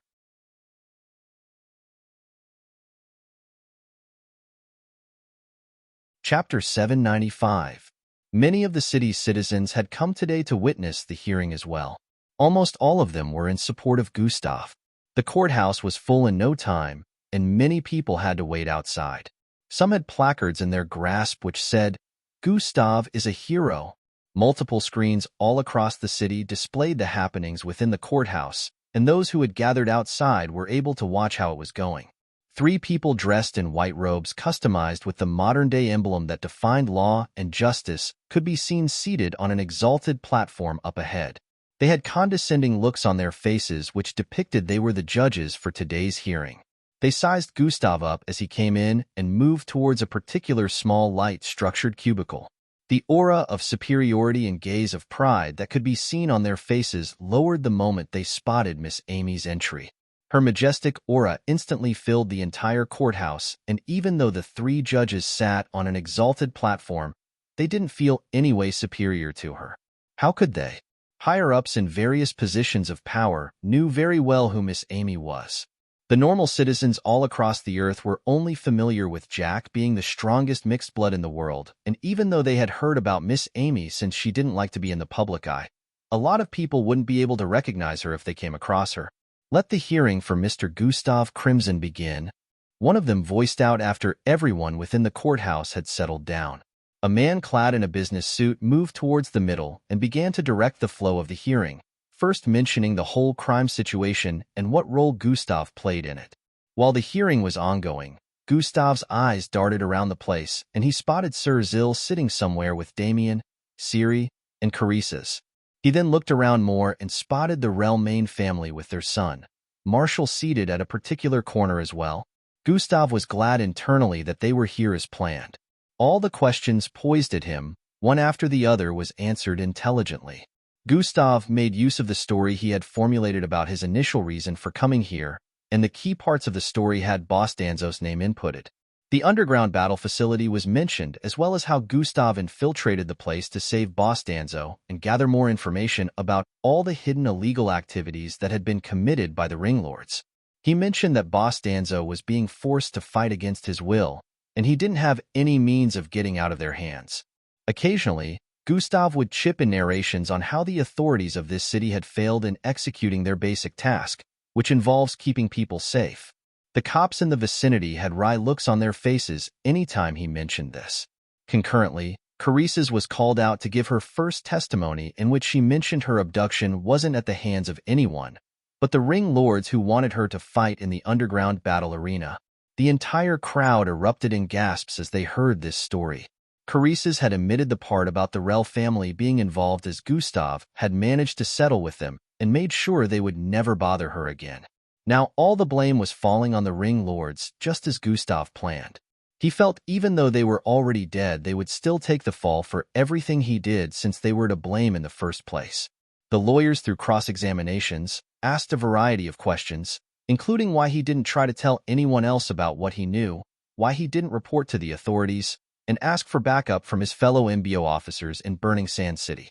Gustav went on to mention how even the so-called authorities were corrupt and passed on a set of data to the judges, which included all the authorities the ring lords have been in cahoots with. No one knew where Gustav had gotten this new set of data from, but it accurately listed out these people in positions of authority who had dealings with the ring lords and let them bend the law anyhow they willed. As these set of people were revealed for the world to see, some of them included were councilmen of the city, cops in positions of power, and even those who were a little down in the chain of authority, including some lawyers. No MBO officer was included on this list because the MBO didn't have a lot of power in this city before the incident with Gustav and the ring lords happened. The police force was seen as a higher authoritative organization than the MBO, so it seemed like the ring lords did not try to buy anyone from there. As these people were being revealed, MBO agents swooped out at once and began to gather them before they could try to escape the city. Some of these people were humans and Slarkovs, but that didn't stop the MBO from going after them since this was a mixed blood-related incident, causing the destruction of a quarter of the city. Everything was connected, so they were going to be involved in this case all the way. The officers who had been in charge of torturing Boss Danzo for information on Gustav's whereabouts were revealed as well and caught. They didn't want to confess to following Ring Lord Vanisher's command in torturing Boss Danzo and then inputting a tracker within a part of his body. However, to their dismay, a footage showing that particular scene was found. An hour into the hearing session, this footage was delivered to the courthouse and played for everyone to watch. It turned out Gustav had no idea that this happened. He had only gotten information on every authoritative figure the ring lords worked with, so he didn't know that such atrocities were committed when Boss Danzo was arrested.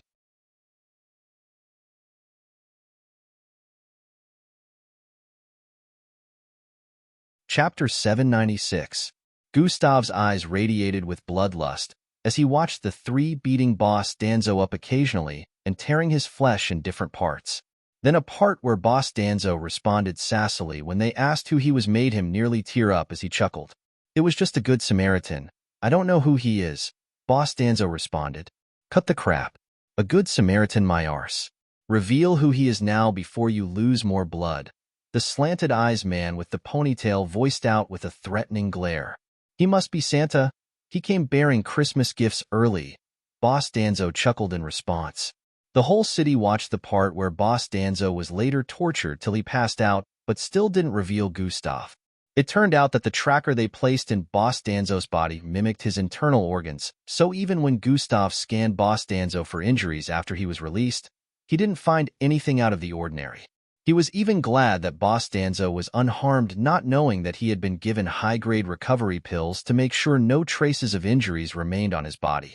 Boss Danzo also acted like nothing happened and didn't tell Gustav a thing because he knew Gustav would seek blood if what had happened was revealed to him.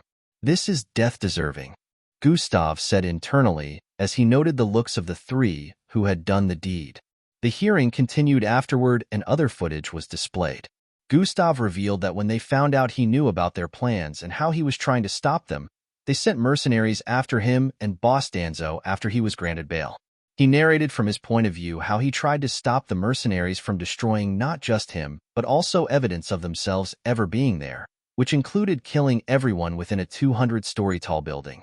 As a claim that they were stronger than he was, he failed to protect a lot of people. This was where the witnesses who had been in the building at the time came out to give their testimonies. Around 30 of them had survived, and over 20 of them were present in the courthouse today. There was no doubt that all these people were present at the first scene of destruction on that day, as news outlets had covered them and displayed every one of them in that location on the news. All of them kept mentioning how Gustav was the hero who had saved them on that day. Marshall and Carices came out to give a testimony of how Gustav had protected them as well since they were on scene at the time. The short footage gotten from Boss Danzo's brain was the only one that could be found of when the incident was going down. Everyone was able to watch how much destruction was being wreaked upon the place by the 3 mercenaries who had attacked and how much Gustav tried his best to hold them off and was failing. It got to the point where he was flung forward and managed to hit Gustav out of the way before the golden beam of light penetrated him. Carices and Marshall had explained that they had in it, since this was requested by Boss Danzo himself. It was also well proven through the footage that this was so, and Boss Danzo had managed to save Gustav by giving his own life. Everyone saw Boss Danzo as a hero at this point, and every bad thought they had of him in the past vanished.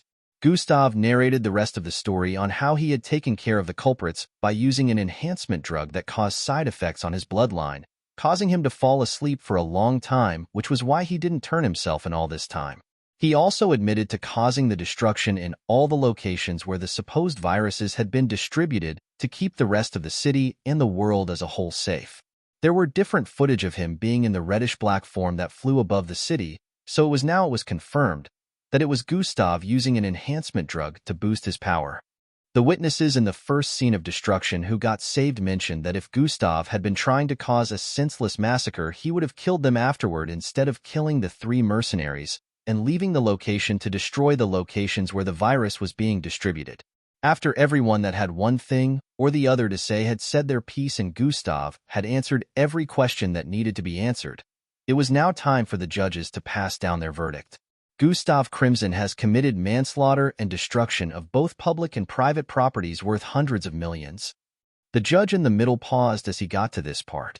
He could sense someone giving him a death glare from the corner of his eye, but he tried to remain calm as he continued. On the premise of preserving the lives of many others within this city and the world as well. He paused once more upon getting to this point. Originally, such an offense would result in getting sentenced to a maximum mixed blood prison, but as we have seen today, Mr. Gustav Crimson had displayed a heroic deed by causing a little destruction to preserve what would have caused an outbreak that could potentially wipe out 1 million more people than the ones deceased. The middle judge once more made a brief pause. At this point, tension was being spread across the city and everyone watching was intrigued, waiting for the sentence to be passed. And so, this court drops all charges placed on Mr. Gustav Crimson and declares him innocent. He is granted the title, Hero of Burning Sand City. Cheers, cheers, cheers. All across the city cheers could be heard as the people clapped their hands in joy after hearing the verdict. The courthouse too was loud at this moment as the people in support of Gustav cheered and began to chant his name.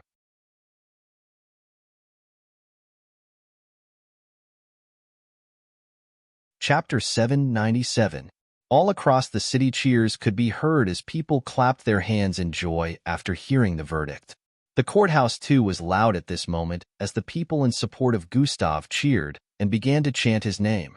There were still a few unsatisfied people after hearing the verdict, but a majority of the people in the city and those watching the broadcast across the world were glad Gustav was now free. After all, if such an outbreak occurred, who knows what would have happened to the world? All this was made up by Gustav after all, but no one, except for Miss Amy, Sir Zill, Carices, Marshall, and the rest of his friends knew about the real story. Gustav had made himself come out a hero, overturning the entire situation for the better. He walked out of the light confines afterward and gave the judges eye contact before a smirk appeared on his face and he turned around. The cheers in the vicinity were still loud as Gustav walked through the aisle towards the exit while Angie, and the others also stood to their feet and surrounded him like bodyguards once more. The same situation that had played out upon their entry into the court happened once more. The press was trying to get statements from him, but Gustav chose to remain silent as he moved towards the aircraft parked up ahead.